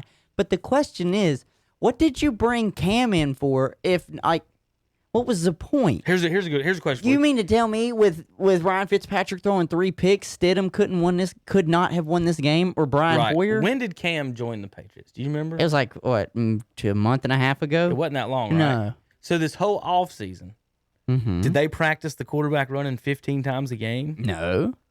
Think about that. What were they doing all offseason up until the point they signed Cam? Because right now their offense was 19 passes from Cam and 15 carries. If he ran 15 times in Carolina, the report yesterday would be he's running way too much. He ran 15 times, all right? And who was one of the most run-heavy teams in the NFL? Seattle, right? Yeah.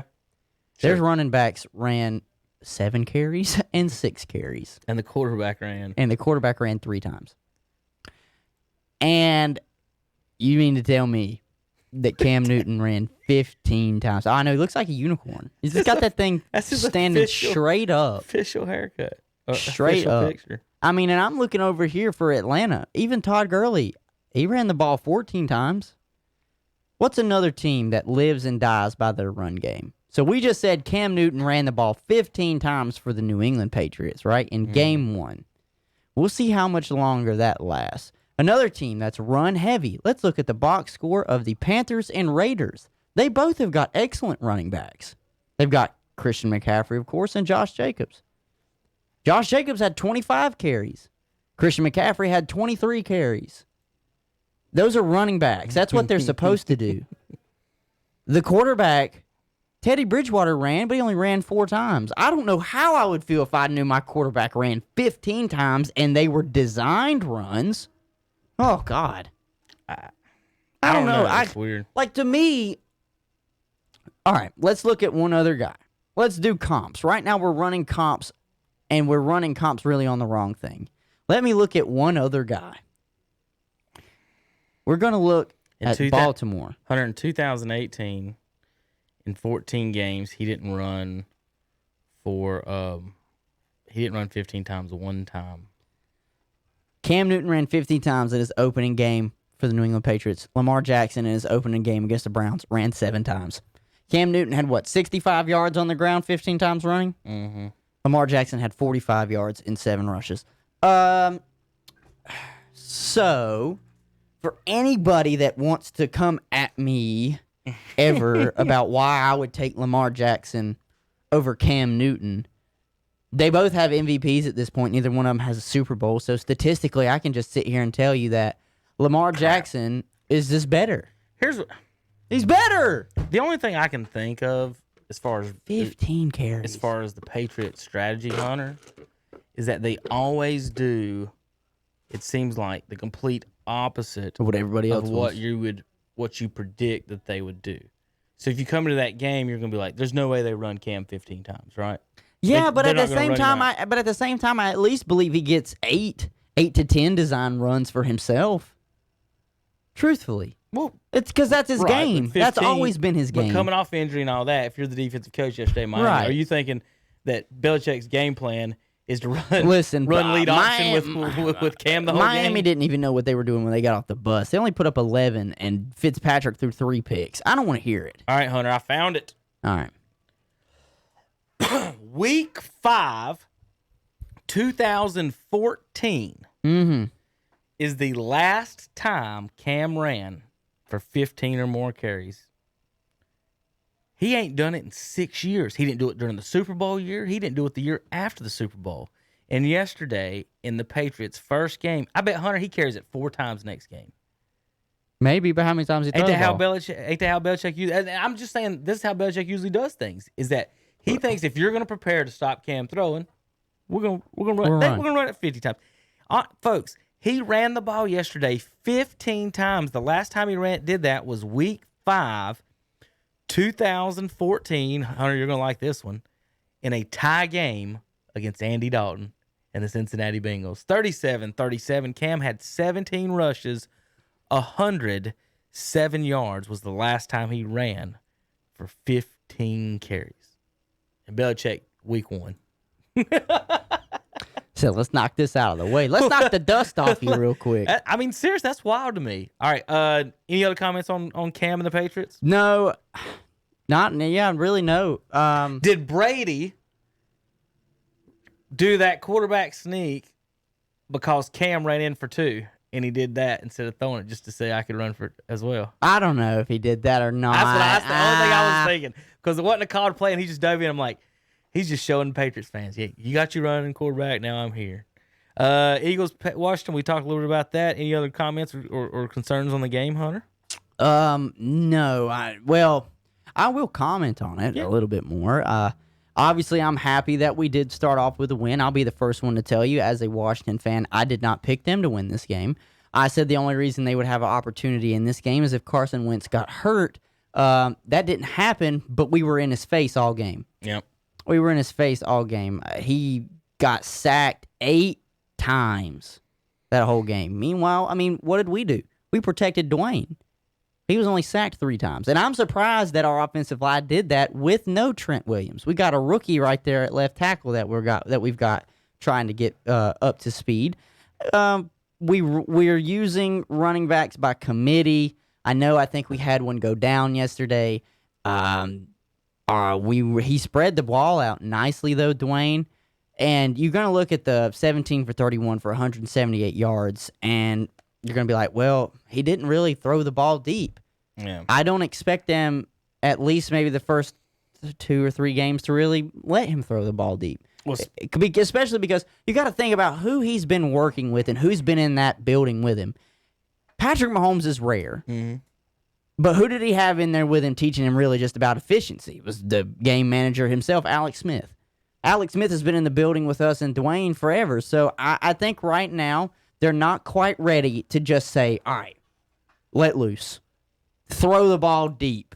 I don't think that's what we're ready to do yet. So overall, I'm actually more surprised that as a whole we scored 27 points. If we would have won this game, I would have thought it would have only been like a 3-point game, 20-17. That's what it was for a little while. But our defense, I think, is going to be a lot better than I expected. I'm just going to put that out there. I know it doesn't help that Carson Wentz threw 2 picks, but hey, is that more on him or is that our defense playing really well on receivers?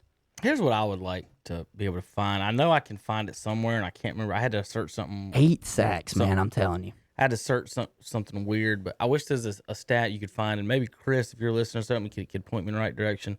I want to be able to find quarterback points per game, not fantasy points per game, but how many when a quarterback starts, how many points you average per start is really what I wanted to look at, and see if I could find like an all time or all time would be great. But I'll take current if I can. Right now, tied for first in the league for sacks is Ryan Kerrigan. So yeah, I seriously think our defense is going to be hellacious, really, for people to deal with. We're first in the league in sacks with 8 sacks. Do you know who's second?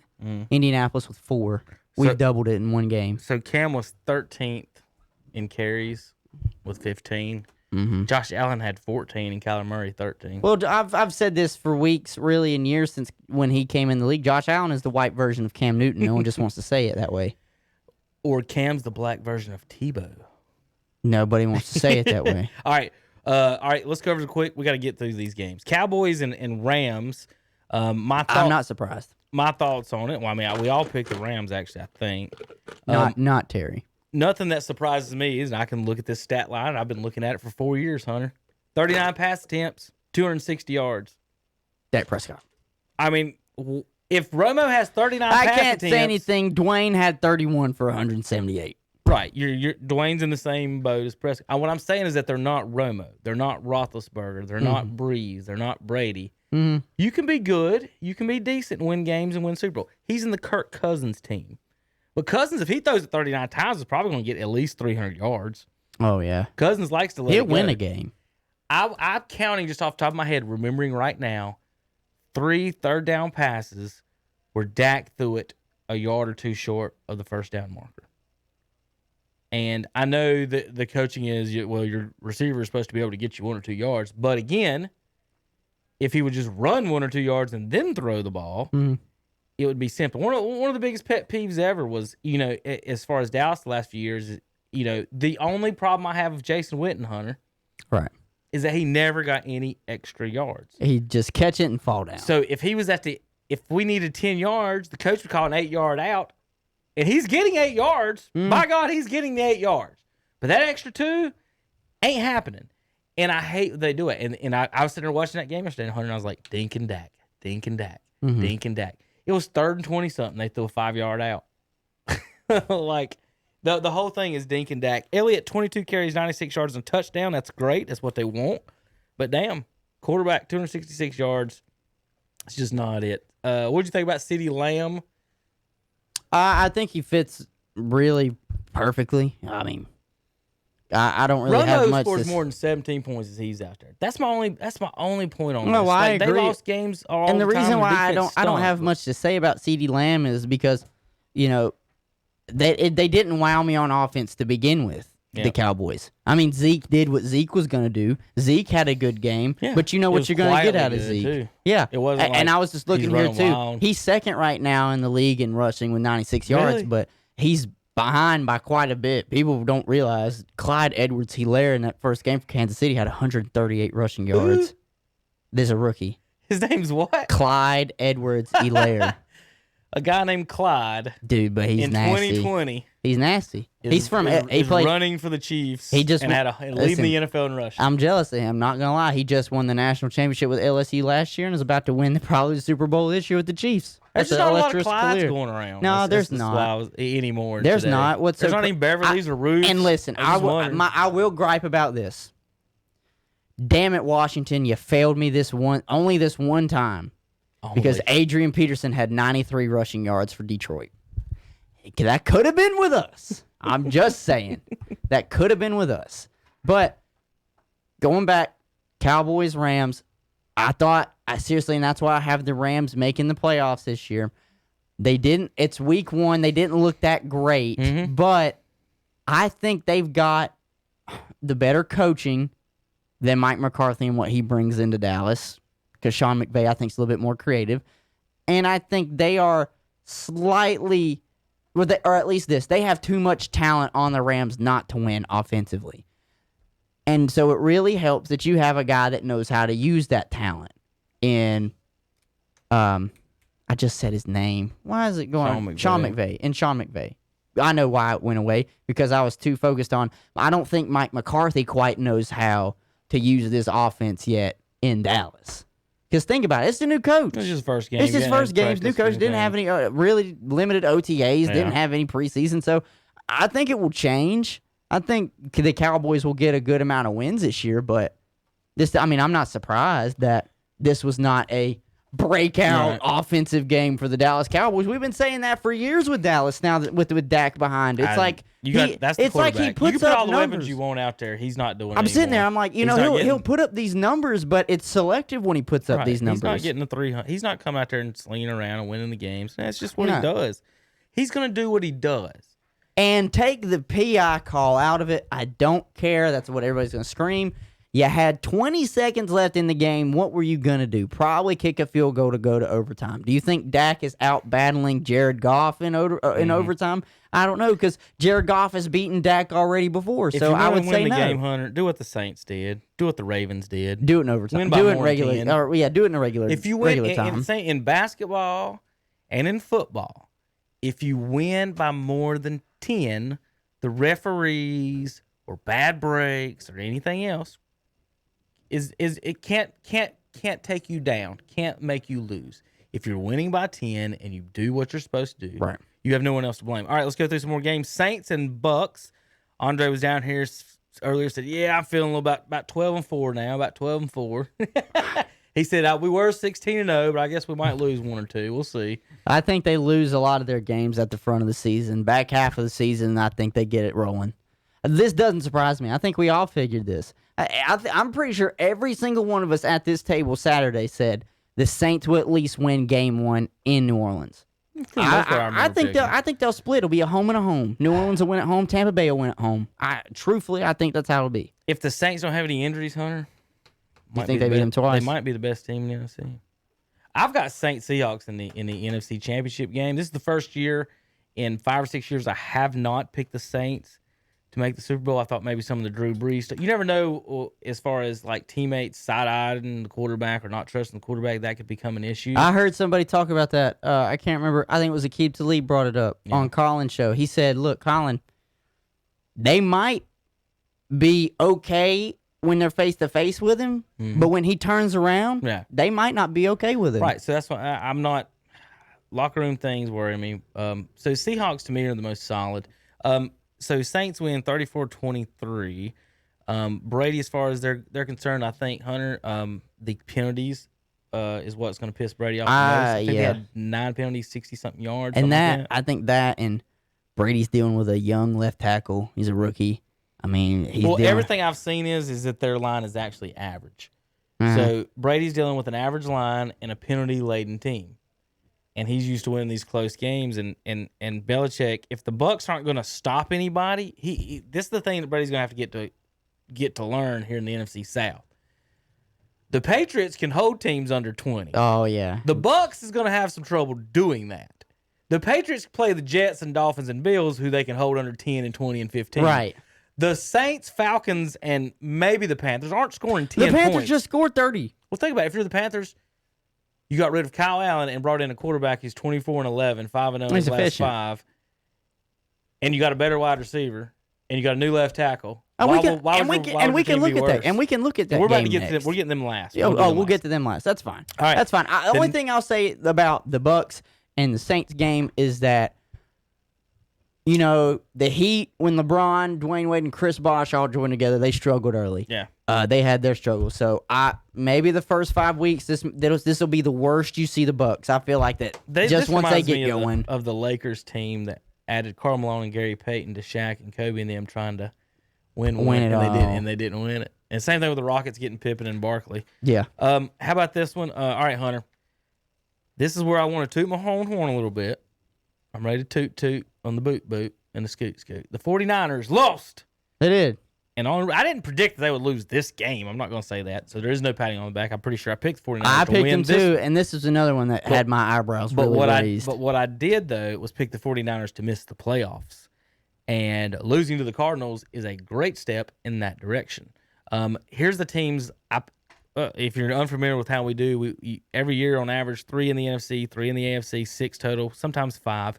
Teams that made it the year before don't make it the next year. So this year with them adding a new playoff team, we only took out 4 teams. Hunter, I took out the 49ers, lost. Took out the Vikings, lost. Might have missed on the Bills, but that's betting on the Patriots being good. Yeah. And the Bills still might make the playoffs, especially over the Browns or Colts. So I'm still in that. But we had to take 4 out, so I took the Bills out. And the Texans. And they look bad. So 49ers, Vikings, and Texans all got beaten, kind of all got handled a little bit by teams they shouldn't have. The Texans got handled by Kansas City. Right, but they still, if they want to. They still did not look good. They got to go through them to make the Super Bowl. They still didn't look good. You got to compete, right? Right. So, And who knows? The Jaguars might actually give him a run now. If I'm looking after a week 1 revise, Hunter, I would put the Bills back in, but I don't know who I would take out because I'd have to take out a team that made it the year before. So that's the tough part. All right, Hunter. So 49ers I had missing. I do remember Tom making fun of that one. I can't remember the exact words. If I don't use the exact words, he'll be mad at me. So. I will give Tom credit for this, though. He said his dark horse to make it was the Cardinals this year. So, okay. There you go, Tom. Thoughts on Packers-Vikings? No thoughts at all. Just the Packers came out and literally put up a 40 bomb. It's either Aaron Rodgers is on a mission or the Vikings defense really is shit. And I just don't know. It might be both. It might be both. Sure. But I will say this too about this game though. I know that might be a lot of like garbage time numbers, but how the hell are you going to like score 24 points in the fourth quarter if you're the Vikings? Where was that the first 3 quarters? I don't. That's that Kirk Cousins slinging around. Yeah, that's damn big. Well, this was what another problem was. Do you know how many passes they let him throw at, like up until halftime? They only let him throw like 5 passes. Who? Kirk Cousins. So, Mike Zimmerman, you might be a dumbass because this is a pass-first league, and you're going against arguably one of the best quarterbacks in the league still. So, why? What do you think is going? You think you running the ball is going to beat him? No. Hunter, they scored 34. That would have beat 1, 2, 3, 4, 5, 6, 7, 8, 9, 10, 11, 12, 13, 14, 15, 16, 17, 18, 19, 20, 21 other teams this week. But it's not good enough to beat Aaron Rodgers and the Packers. What do you got to think about Bears over the Lions? Trubisky with 21 in the fourth quarter. He showed up in the fourth quarter. Down 23 to 6. Yeah. The Bears win. He showed up. I mean, I know it's crunch time and you really want your quarterbacks to play a full game and not just be able to pull one out of their ass, but you can't complain. You really can't complain, though, because he came out with the win. So... whatever. I want to break down the Browns, but there's nothing to break down. Yeah, there is nothing. The Ravens are still good. The hot garbage that they threw out there. The Ravens are still good. That's about all I can say. I'll look over some box score stats real quick and see as soon as my. I wish I could just get every game, but I don't feel like paying for Red Zone or none of that shit. What? Huh? Y'all watch TV for a few minutes. Wake Bell up. Kids of late, so we're doing teaching and homeschool, and then the misbehaving and stuff. Hunter found some contraband this weekend. Oh no! What I call contraband is Legos. So another thing on Wednesday's show, we're gonna break down videotape of the kids playing baseball. Okay. But so they've been banned from Legos, and they've snuck some from Nana's house, and I was like, "Where'd you get these from?" It was like Nana's. So I had to text her and be like, "I'm gonna call the cops on my kid's dealer if they don't stop giving them Legos, giving them their fix." But yeah, they're waking up from nap time right now. All right, Hunter. Baker 21 of 39, 189. That's not gonna get it done. Lamar Jackson 20 of 25, 275. That will get it done. 3 touchdowns, no picks. Come on now. The Browns outrushed the Ravens, but Landry 5 catches, 61 yards. Joku 3 catches, 50 yards and a touchdown. Beckham 3 catches, 22 yards. They need to trade him. Oh yeah, like they could use him as a good trade piece for anybody. He's not doing anything and helping them, from what I can tell, since they've added him, and I don't know, what to take from that other than he's just not been helpful. He's not been worth what they gave up for him. Probably not. We'll see. All right, Hunter. I think I only got one more game, and it's that Panthers game. It Let me is. make sure. Eagles, Dolphins, Patriots, Vikings, Lions, Bills, Jets, Falcons, Seahawks. Yeah. Okay. Yeah. Tonight, real quick, we're not going to break them down. Let you pick Steelers and Giants. You got the Steelers. I do have the Steelers. Next one will be closer. Titans and Broncos. I have the Titans. Would not surprise me if the Broncos win. I just think Von Miller not being there is going to hurt. So give me the Titans. Is it in Mile High? I think it is in Colorado. It's in Denver, yeah. But I still think Derrick Henry will have his way. All right, now let's talk Carolina. Kitty Cats and Panthers Pirates. football. Or whatever a Raider is. I guess you can call it a pirate. Yeah. Okay. I don't know. The Tusken Raiders in Star Wars aren't. They're not pirates. Well, they're just sand people, though. Are they sand pirates? Maybe. I don't know. We're gonna have to go to JP for that one. We'll have a question for him Saturday. We'll throw that to JP's corner. The Raiders. I picked the Raiders to beat the Panthers. Did you? I did. Remember. I thought we all picked Carolina. No, I picked the Raiders, and it was because I don't understand the unnecessary hate that Derek Carr gets from not only his head coach but everybody else in the league. They just don't think he's good enough to play the game. Like, they think they think he can be replaced by the backup Marcus Mariota. Mm-hmm. And I'm thinking there's no way in hell. Because he had a ball that he threw for a touchdown. I think it was in either the first or the second quarter. And he absolutely laid just perfect touch on it, laid it. He doesn't have the biggest arm in the league, but we've seen for many years that sometimes the biggest arm doesn't always win. Mm-mm. He's consistent. He's accurate, and you know what you're getting from him every week. So I think, so to me, and this is what's going to be crazy to some people, I would take Derek Carr over Teddy Bridgewater. Mm-hmm. And so to me, I do a lot of stuff like that. It's like, well, which quarterback do I think is going to show up and be the one that I think wins this game? And it also helps that it's a solidified coaching staff with the Oakland Raiders. And I don't know Matt Rule and all of them that just got brought up from college to come coach in the NFL. So that's why I took the Raiders. And it turned out to be a pretty good pick. All right, so I'll always take accuracy over arm strength any day. I'll take Drew Brees over Jeff George, you know, or however you want, Dante Culpepper, or however you want to put it. Let's talk Panthers, of course. You know, again, here we are at blaming folks. Yep. They're blaming Rule.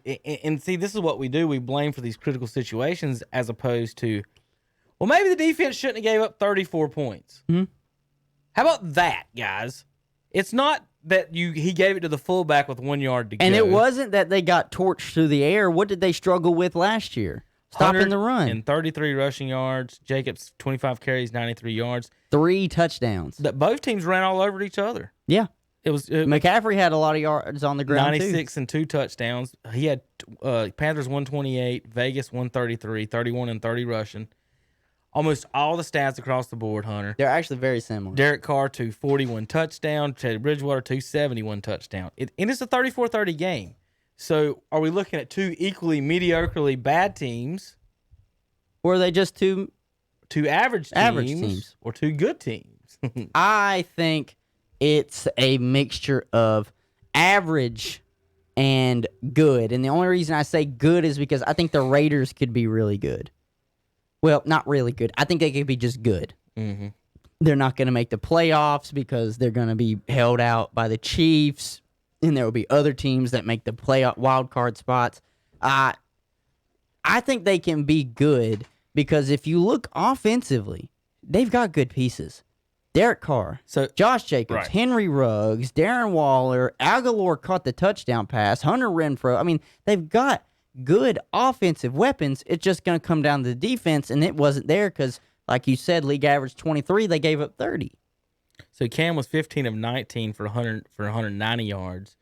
Bridgewater had 270 yards and a throwing touchdown. Cam didn't have any throwing touchdowns. Bridgewater ran for 26 yards. Cam has a higher QBR too, and I don't understand. So Cam got the win, but again, if he got 21 against the Raiders, he loses. Yeah. And if the Panthers get 30 against the Dolphins, they win. So, I mean, you can look at that however you want, but to me, you know, looking at him, is Bridgewater not do exactly what Cam would have done in best case scenario? 270 yards, 25 rushing. That's Cam Newton stats. It's Cam Newton land. Not really. If you think about it, take 50 yards off of that throwing and put it on rushing. Yeah. Oh, you're even going further with that. Yeah, I'm taking 50 yards off the passing and I'm putting it on rushing. He would probably have 75 yards rushing and then only 220 yards passing. Doesn't matter. You're right though. He could have a touchdown pass. I would take one of those touchdown rushes away though from Christian McCaffrey then, and say Cam Newton probably rushes for one of them. Oh, he would have kept one of them. Yeah. Oh, yeah. That's what I'm saying. Yeah, that's what I'm saying. He ain't never not kept one. Exactly. Yeah, that's just not. That's just not feasible on that. So he averages. So for Cam's career, Hunter, he averages 230 yards a game. Yeah. So you're right in there on that estimation as far as that goes. Let me scroll down to the rushing, see if it'll show me that one to make sure. 9 year, he averages 38 yards rushing a game. So Cam averages 230 and 38. Bridgewater got 270 and 26. So yeah, we're around the same thing. So again, like you said, the very first thing you said when we started this, same thing. What was the Panthers' problem last year? You couldn't stop the run. You give up 34 points and 130 yards. And 93 of them to one guy who scored 3 touchdowns. Yeah, so that's tough. Yeah, I mean that's it. That's they both teams scored 3 touchdowns. You even got Robbie Anderson coming in and producing for him. So he came in 6 catches, 115 yards, and a touchdown, Hunter. Like, so this Panthers team last year won 5 games. They add Bridgewater, who most people, everybody says better than Kyle Allen. And you had a number 1 wide receiver. Even if he's not a number 1 overall league-wide, he's number 1 on that team. It's either him or DJ Moore. Yeah. And it looked like Anderson was able to get open. Yeah. So, have you seen him, though, on screen, Robbie Anderson? He's a funny-looking cat. My God, he's a toothpick. He's got the longest neck ever. And his like, my God, like he might be. I might weigh the same as him. Yeah. And he's probably like 3-4 inches taller than He's me. one of those wide receivers where you just hope the quarterback puts one high on him. Yeah. You can put your shoulder in his ribs one time and just fold him in That half. or you're I'm gonna fold him in that half. or you're one of the fans that prays to God Bridgewater doesn't leave him out to dry he- over the center. Somebody hits one of them legs and it just Ooh, shatters. Jeez. I can't find that overall points per game, but I will one day. 'Cause to me, that's at the end of the day, Hunter, isn't that the measuring stick is, and that's something that you would think that would be an easy thing. Like, how many points per game does Drew Brees average, or Tom Brady or something in their offense? So, it's going through some of the notes here in Well, you could do a announcements. sample size. Arians surprised by Brady's week 1 struggles. What is that? Something's playing somewhere. I know what it is. Is it me or you? It's me. Oh, okay. There was a little highlight up in the corner. It's Okay. from the Panthers-Raiders game. The Browns have already cut their kicker. Nah, oh yeah, that'll fix it. Cut the kicker. Joku to injured reserve. They should have just traded him. He said he didn't want to be there. He should have just He traded catches him. the touchdown pass. Did he fake the injury? I don't know. He probably did that to, boost his draft stock. Coach- Or not draft stock, his trade stock. Colts running back Mack tore his Achilles. Hate to see it, but I said it. I said we're going to see some injuries. Vander Esch is out 6 to 8 weeks. We're going to see some key injuries. Worried about that one's probably kind of big. Alden Smith The played- Vander Esch one is definitely the What do you bigger think about one. Alden Smith played pretty well? He played good for somebody that hadn't played since like 2014, but yeah. All right, game 1, Heat and Celtics, Hunter. We've Tomorrow. got to pick that tomorrow night. Who you got? I'm going to take the Heat. They're rested right now. They took the game 1 on the Bucks. They were rested, so I'm going to take game 1. I'm going to give it to the Heat. I haven't given them much respect outside of them winning, picked them to win their first series, so I'm going to give it to them. All right, folks, on Wednesday, we're going to talk more in depth. We won't have too much football on Wednesday. We're going to try to keep our footballs to Monday so we can kind of get the fresh thoughts. On Wednesday, we'll have in-depth NBA playoff, Major League Baseball, and NASCAR. Last night or yesterday, Albert Pujols ties Willie Mays for 660 all-time home runs. Here's some notes on that. 312 at home, Hunter. He's hit more home runs on the road than at home. How many people do that? 348 on the road in 38 Major League stadiums. There's only 30 teams in the league. New stadiums. Blow them up. There you go. All right, here you go. Of his 660 home runs, 360 are solo. 15 grand salamis, 12 walk-offs, 60 multi-home run games. Of the 660 home runs, it came off 425 pitchers. The number 1 pitcher to give up the home runs to Albert Pujols, and who should probably, every time he bats, just hit him or walk him, Ryan Dempster gave up 8 bombs to Pujols in his career. So, Albert, well, I'll tell you who else. Congratulations to him on that. I'll tell you who else shouldn't take the mound ever again against the Braves is Urena. That's the one that gave up 29. Yeah, I guess. And that's all I have to say on that. I had one. I lost the tweet. I had like one or more on Pujols. Anything else, Hunter, that we missed maybe from the football weekend? I'm thinking it seems like there's nothing. always something. Nothing really that we've missed. I'm just happy it's back. I saw a very interesting number on the Pujols thing, and I hope it's very easily to get to. He's also so he's now 5th in home runs. He's up there. He's like 2nd in RBI. So. Pretty cool. Albert Pujols hit 660 to tie Willie Mays at the same park where he made his debut at Coors Field. Let's see. RBIs. Albert is ahead of Mays now in RBIs by about 190. Let's see. The ball he hit was a bomb. Did you see it? No, I didn't. Oh, it was a no doubter. It wasn't like that might get out of here. It was like, damn, crush that ball. Albert Pujols now in the top 5, Hunter. In RBIs, he's 2nd. Home runs, 5th. Doubles, 5th. Total bases, 5th. And extra base hits, 5th. All time. But you don't care about that. You want to know his WAR, right? Hell no, I don't care about his WAR. All right, folks. Thanks for listening today and watching the KDC broadcast. Shock Joxx. I've got baseball practice to get to today. Hunter, what you getting into? I'm going to the gym. Going to the gym. Probably do some homework or something. What's the hey to the guy? Hope he's nice. Hope he's nice to you. We'll see you guys later. Shock Joxx, KDC broadcast.